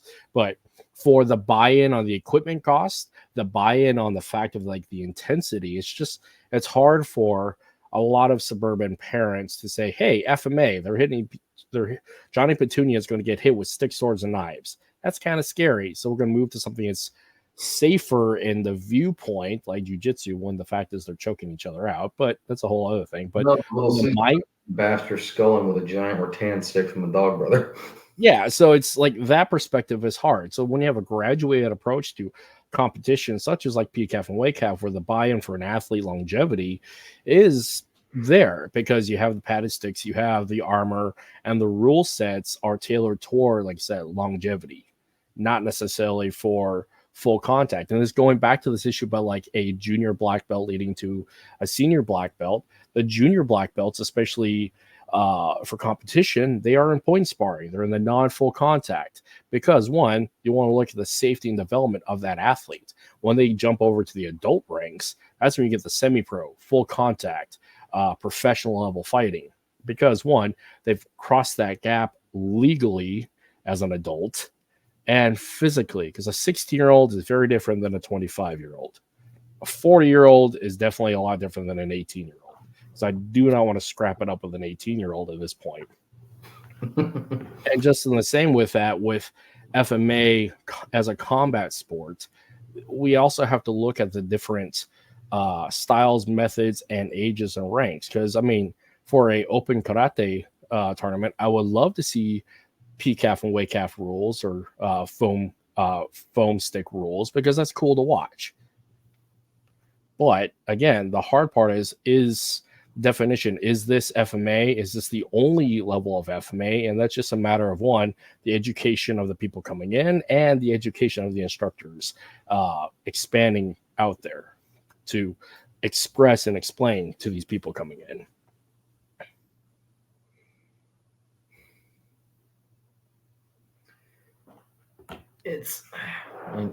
I agree with you 100%. So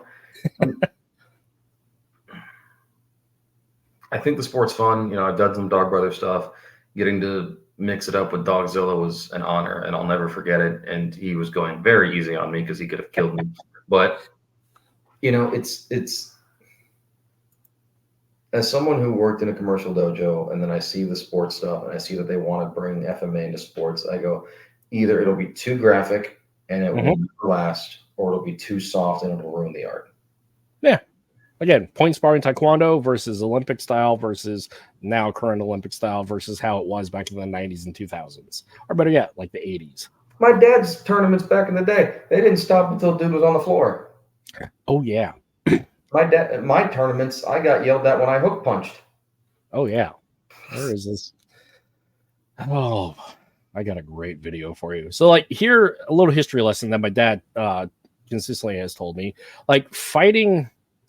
So, like, the evolution between open sport karate to modern taekwondo is an issue about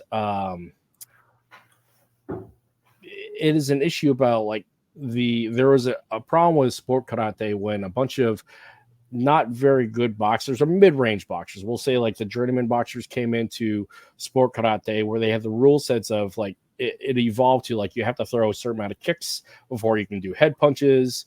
And it continued on from there to the point where taekwondo is like, screw it, we're out. We're not allowing punches to the head, only reverse punches to the body scores, because you have these other combat sports practitioners, specifically boxers, who weren't necessarily great boxers in boxing, but they could get by with an okay kicking approach, but they just default to boxing and dominated in that space. So you go from open karate, mixing of boxing, which turns into kickboxing, and then USU taekwondo saying, screw it, no punches to the head. That's what happened to me. Yep. So I got a video for you. Guys, to explain our point here. This is my dad's era. It'll show up. damn. Oh, yeah. These guys are crazy. I mean, nope. You want to talk about like no holds bar. Dog Brothers Karate right here. Yeah, this is the 70s and the 80s. What's up, Renee? Oh, are you? Oh, Renee, you were traveling to Spain, but whatever. Safe travels and all that, my friend.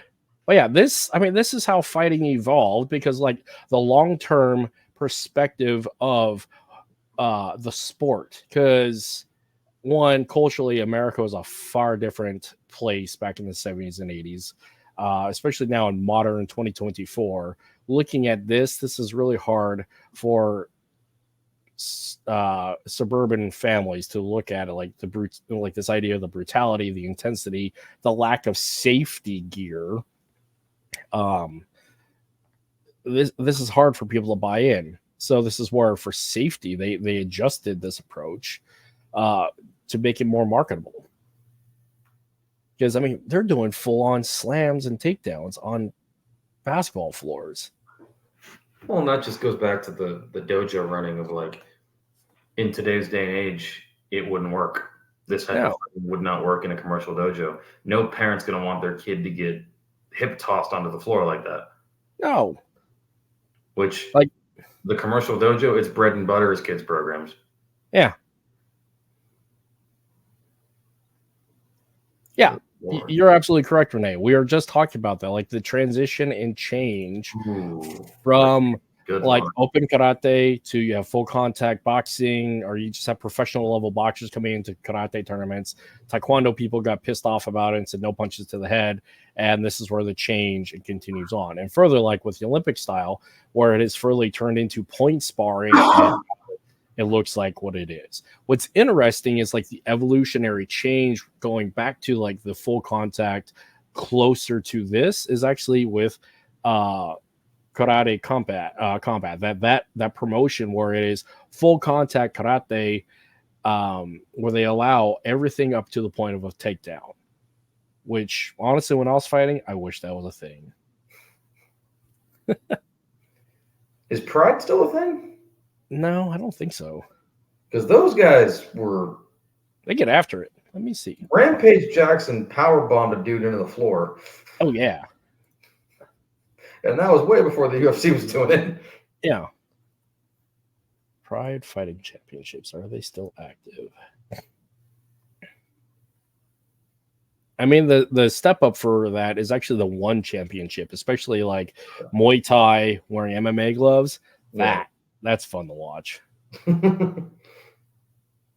So, I don't know. And going back to this issue about FMA and the longevity of it and a regulatory body, it's messy. Yeah. Pride is brutal. Yeah, it is messy because the fact is how and who is going to actually determine who is certified, who is going to be supported. I have an input on this. Mm-hmm. I don't know if I ever told you, I had a video project in mind that I never released. Yeah.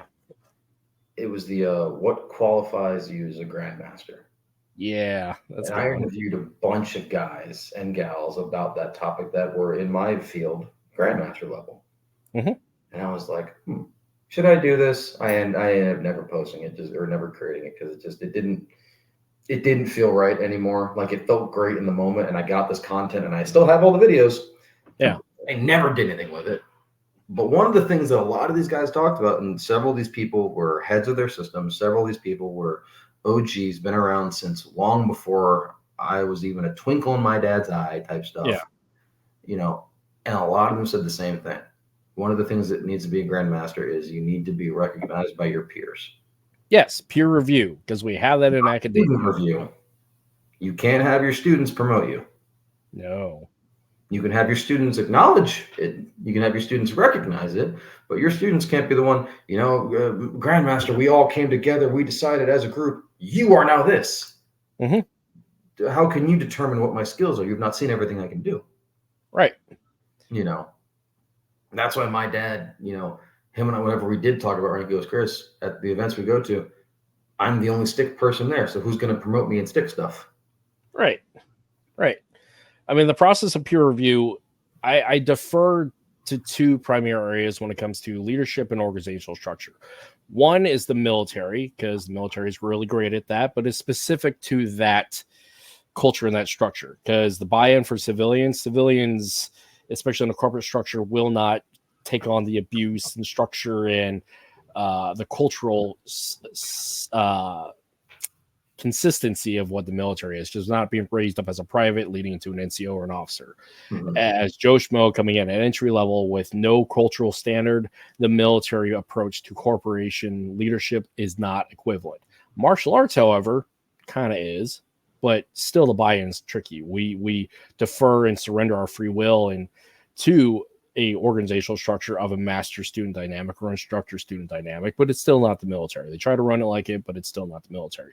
Yeah. The other that I defer to often is academia, especially at this point now with this issue about peer review. Because one, from academia, especially when you're submitting your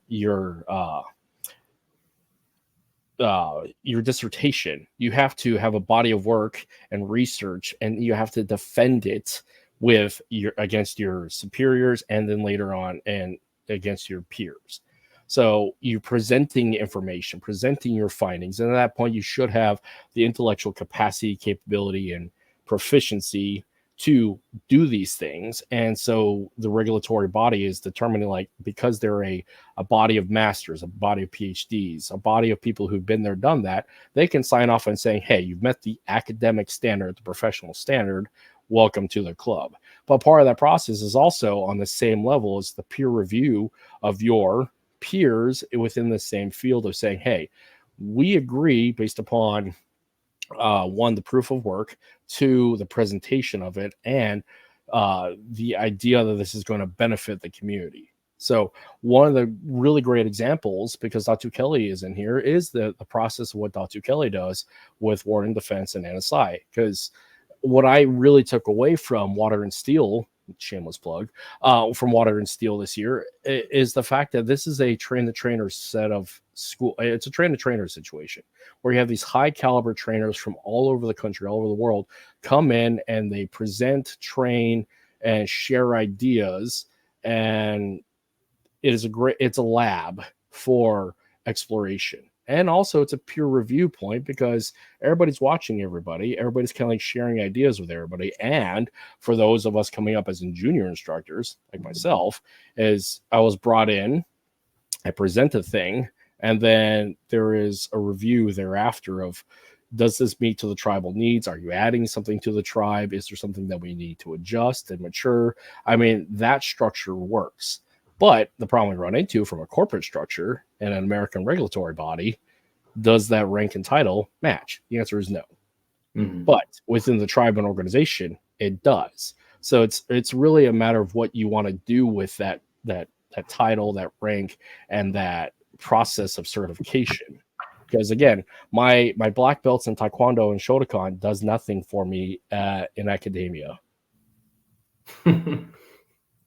Unless I'm teaching them from an academic standpoint. Yeah. So there's that. But again, with FMA, if we had a peer review process across the board for, say, the Grandmasters or Council of Guros, I think that would benefit the community, as would competition, because I mean, that's part of that evolution of education. But having a body of work of, like, you've taught for however, you've led classes, you have a school, you have a program, you have written your curriculum, you've done the experience of teaching and under mentorship, and of course you're capable of doing all this stuff, and more importantly, you're capable enough to teach this stuff competently. And of course the social social contract structure is also very important. I think it'd be great. The nihilist in me is having a hard time seeing a bunch of those guys coming together and agreeing on anything. That's totally fair. I mean, I look at the things even in my own system, and we can't agree on things. I mean, we have a hard point within FMA in general is determining what FMA is and the language structure. So, I mean, there's that. So, but I feel in like in small little circles or even larger that there is that accreditation process that there is an agreement within that group, and then cross other groups that at a certain level people respect the rank, the title, and the position. Because if you've been leading a school and producing athletes and producing black belts and whatnot, there's a certain level of like gravitas and respect and responsibility attached to it, because you're contributing to the overall community and the overall gene pool, so to speak, to use that term, of FMA. Absolutely. And I think that, I got nothing. You're correct. That's bad doing. Well, so as somebody who's up and coming with FMA, creating your own legacy, what what is most important for you for creating your own legacy? Better yet, is that important for you to create your own legacy, and why or why not?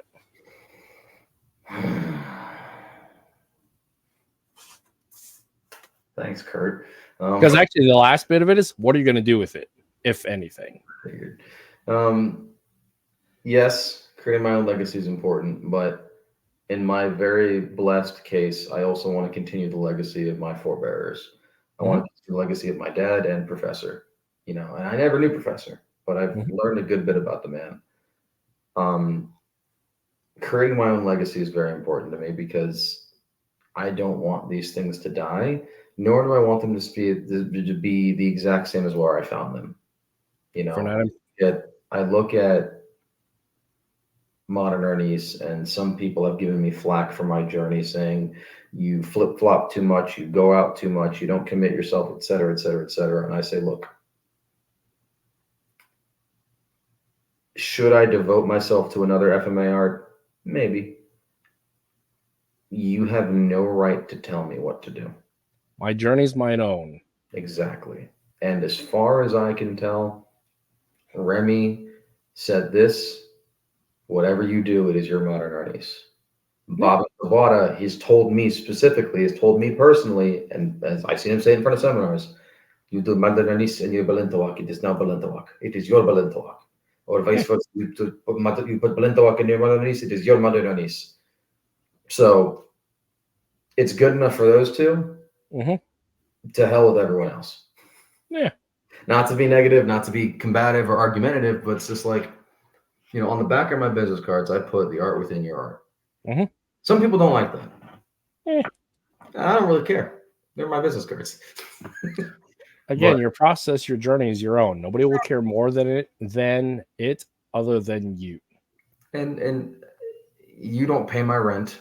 You don't pay my bills. If you paid for my house, I might listen to you because that's a pretty cool thing. But I mean, my legacy is all I want to do. And this is where the nomad Arnis things really started to come. You know, I've been getting a lot more conversations about this actually recently, which is funny that we're talking about it. My whole goal is to learn as much and share as much as possible, whatever form that may be, seminars, classes, online trainings, whatever, because I truly believe that I have been blessed with this journey of mine. And everyone's journey is unique, but when I've been told by other people that, Chris, your journey is very unique, if for no other reason your father did this and you're still in it. Yeah. A lot of these grandmasters in Filipino martial arts don't have children that do this. Yeah. And nothing against their students, nothing against their top guys, but especially in my organization of Arnis International and Modern Arnis, I know a side of my father that these guys will never know. Yeah. Just like they do as well that I don't know, because some of these guys have been with my dad for 30 years. I haven't even been on this planet 30 years. So they know a different side of him. Yeah. But I know that there's things that him and I have talked about that his students will not be able to see. So my goal is to carry on the legacy of my father, which is to carry on the legacy of Remy and Professor Wally J and Grandmaster Jack Hogan and even Grandmaster Bobby Tabata, who I'm not officially a part of the art, but when he tells me things like, thank you for sharing my Balintawak, that's... Yeah, it's... For one, if you're not contributing and making the world better than it was before, then what are you doing? Because I will quote Dune once again, as I will always do: stagnation is death and leads to obliteration. I will adjust that further into FMA: stagnation is death and leads into obliteration by way of obscurity. Because if you're not continuing the art, preservation is important, but we're a living art, we're a living people, we're not museum pieces. So preservation and innovation, living the art, works together for propagation of the art. So if propagation of the art is unique and beholden to me through my process, through my FMA, then that's the way I am contributing to the community and the world at large. However, if I'm not contributing, like keeping this all to my own, then what is my art? What is my contribution to the world? So it is one, the responsibility of those who have knowledge to share it. Not everybody shares in that viewpoint, but if you're a teacher, if you are a student who become a teacher, your job, your role as a teacher, so long as you can carry that, is to teach, to mentor, and to share in that knowledge and experience. However, you don't have to, because free will and sovereignty, just in the same as we surrender our free will to whom that what we will. But as an American, and just as Americans in general, we don't like being told what to do. We have a sovereign, inalienable rights to say, fuck off, yes, no, we will do this, we will follow you, we will not follow you, because we're Americans. That is just unique to our sense of liberty and our viewpoint of sovereignty. And just the same with martial arts is that this master-student dynamic, like, am I being groomed to meet the requirements of that master for their goals, their means, their legacy, their desire to utilize you as a clone, to utilize you as an extension of them, better yet, to keep you in control of their mentality and their viewpoint of what martial arts should be, and better yet, like this idea of like, I have to teach you to be a better man. It's like, as a man, that's abhorrent. Let me determine what a good man is. Now, aside from social contracts, but the fact is, as a human, as a man, it's up to me to determine what kind of man I'm going to be. I can have mentors, I can have help, but it's not up to the master, the grandmaster, the teacher to determine and tell me how to be a good man. They can help at a certain point, but when you hit that post of like, you're a black belt, you're an adult, your destiny, your sovereignty is your own. I completely agree. So I don't know. And I think, and this is also like an interesting issue with American culture, just Western culture, is this thing where we don't have an aristocracy. We don't have a true caste system. We do have a certain level of a social, political, economic structure, but there is no dedicated, like, here is the masters and here's everybody else. I mean, there's loosely, but structurally across the board, especially with the middle class, there really isn't that. Mm-hmm. But in just the same, for some reason, Americans like having these titles. For one, I keep going back to it, is one, it denotes their accomplishments. It also gives them an opportunity to be competitive, because Americans love competition. Americans love winning, and part of winning is being better than the other guy by having more than them. So there's that structure. But it is interesting with Americans' need to adopt the titles of a culture that is not necessarily their own, but being respectful to that is important and good. But it does lead into this issue of like, what are we? Is it FMA? What is the first purpose behind it? And better yet, how do we appropriately utilize these titles, ranks, and structure to benefit the community and the world? And that's where I think that,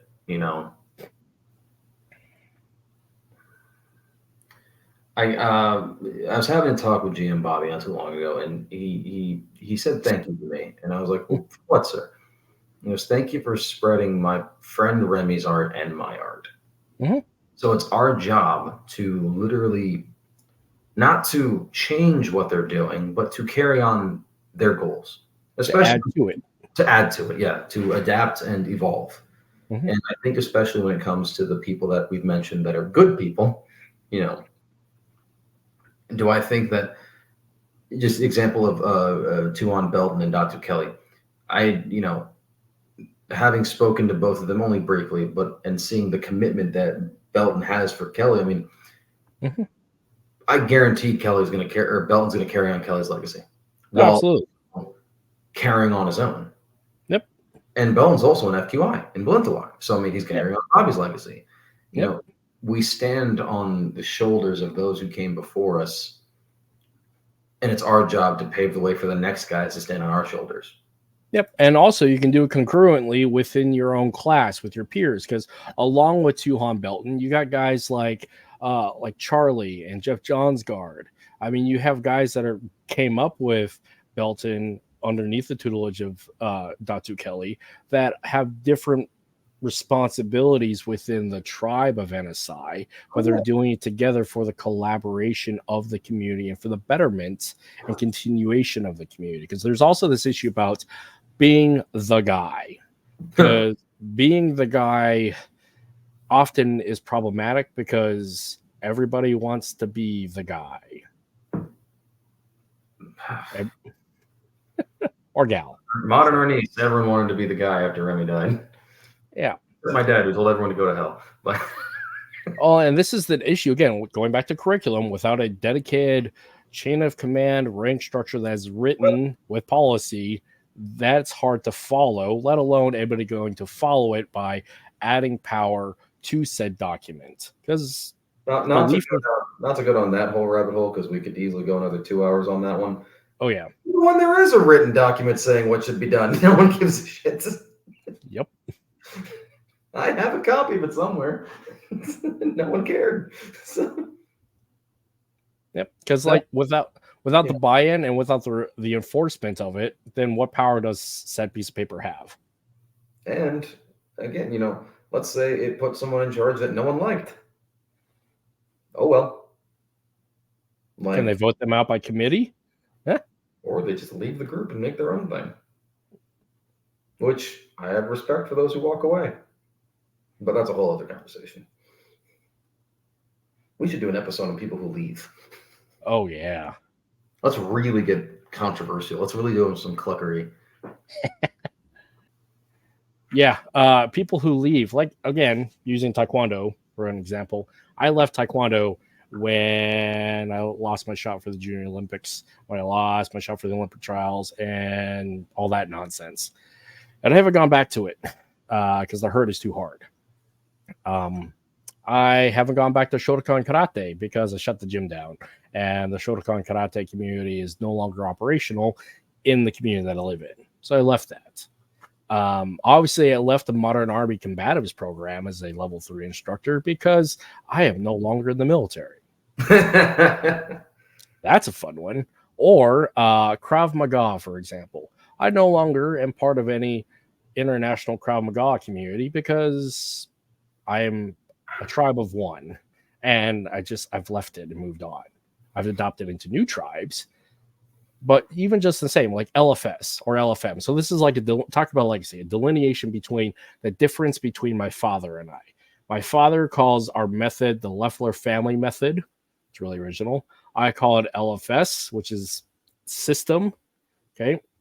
He doesn't attach Kali to it because reasons. I attach Kali to it because I am specifically focusing on FMA and also bringing it back to FMA because there's that tricky issue about where our origins come from. So that specificity is important for my journey and legacy. It's different than my father. There's a core group of what we did from like what my grandfather taught and what my father and uncles taught, and now what I have learned and done. So there's different stages, but it still falls underneath the tree of the Leffler family approach to stuff based upon our generational experiences doing stuff. So there's that. But that tribe is fairly limited at scale because my father doesn't teach anymore. My grandfather and my uncles are dead. So my tribe is me and my small group that I have here in Homer. It used to be my entire school when I was active, but the school's no longer a thing. So my tribe is small at scale and is okay. But where my tribe extends is actually through the work and effort that I do here online. It's tough to keep a thing going when it's just you running it. Yeah. I was a shitty business business owner. I just am. My experience, my drive, my education is not in business management. That's why we hire people to do it for us. Yeah, I got punched in the face for a living. Let's face it. So business, not my thing. Academia, sure. Getting punched in the face, sure. Getting shot at, sure. But as a business, person, nah, not my experience, not my capability. I could learn, have learned through failure, but am I going to do it again through that process? Oh, hell no. But I can do that actually with my own, again, tribal education and extending my experience. I do it with stuff like this. Just talk to people for 2 hours. Yeah, I mean bullshit about cluckery, but this leads into that question of what is the adding to the tribal group, the overall FMA community. Is it actually the physical skills that you're passing on, or is it the soft skills such as the education, the debate, the aspect of creating intrigue and throwing rocks into the pond and the status quo to break from rhetoric and dogma and to innovate, to influence, I hate that term, but to innovate, influence, and continue on with the growth of the community. Because if we keep telling the same stories are important for maintaining a legacy and a lived-in experience. But if we keep telling the same stories and not learning from them and doing something better with it, that's a problem. Agreed. So, oh well. I mean, my friend, we've been at this for a couple hours. I know it's sort of late after a long shift. I mean, we can bullshit continuously, but we've been at this for a while. Do you have anything that you want to close with? Keep clucking. Yeah. By the way, I got this now. I want one. I'll send it to you. I will wear that shirt and I will offend people because it's your shirt, not mine. Oh, with great. I'm only going to fight people wearing your stuff so I can lose. That's fair. With great sarcasm comes great responsibility. Yes. Or great disingenuous. Yes. Oh man. Well, just for some housekeeping on my end, Dr. Kelly Warden's Steel Camp is open for registration. I'll be there. It'll be a great time. Definitely check that out. Definitely be part of it. Also, the camp from last year that was filmed by the Budo brothers is active. I'm kind of in it all over the place, but it's there. Yeah, that's another story. Budos. Yeah, so that's there. That's available. Register, come attend. It's a great camp. It's a great opportunity, and it's just I had a lot of fun. So definitely do that. From the Pacific Northwest, GM Bobby and annual West Coast camp is there and available. Again, I'll be there because I love the tribe. I love this community. And I mean, he's got a bunch of other seminars throughout the US world. He's got a lot going on. But for my case and housekeeping, I'll be there. Marysville, actually, like Guro Carlton, his academy. I need to shoot some more video in there. His academy is amazing. So he'll be hosting again, and it should be a great time. So definitely, if you're in the Pacific Northwest or willing to travel, definitely go check out GM Bobby's West Coast camp there in August. So you want to go to World Camp too? I want to, but I need to save some money because like World Camp, you have a blast. Yeah, it's going to happen. It's happening. And yeah, I mean, that's pretty much on my housekeeping. Also, like Paulo and I are in discussion about bringing him up to Anchorage. We're still trying to figure out the details on that. But when Paulo and I figure that out, we'll have flyers for that. That's going to happen in November. So let me do a couple quick shout outs then, just because. Yep. You know. Let's see. April 26th to 28th, my dad and I will be with a bunch of people in Statesboro, Georgia. In May, my dad will be in Colorado for another thing. Rocky Mountain Thunder is a big martial arts event. Kansas City will be Jackie and Kevin Bradbury's, who are another FMA schools, in September 28th. Here's a fun one. I'll be at Blade Show this year in Atlanta, the first weekend of Atlanta, if y'all want to hang out with that one. That's a fun, dude. You'd have a blast. It's fun. As far as things for me to promote, the name Nomad Arnis, follow it on Instagram and YouTube. I'm trying to actually make this a thing now, and people are saying I should do more with it, so I'm going to. And I'm going to talk to you, Kurt, later about the shirts that I want to, a design I want to make to put on shirts. So I got you. I need. What am I thinking? I need merchandise. Merch is good. I have no problem selling myself out. I mean, for your efforts, I mean, it's nice to have some extra gas money to go forth in our extracurricular activities. Yeah, it is as much driving as I freaking do. Yeah. So, yeah, definitely support that. Absolutely. I'm down for it. I got nothing else, brother. It's always fun Sweet. talking to you. I appreciate you. And I appreciate everybody for hanging out with us in this semi-impromptu We decided bad idea. Yeah, our semi-impromptu bad idea. I mean, what could have gone wrong? I mean, oh well. But anyways, I'm not going to do a long outro because I'm just not going to. Because when I cut this up, it won't really matter. So anyways, everybody have a wonderful, wonderful rest of your day, and we'll catch you later. What? I said later, everyone. Oh, later.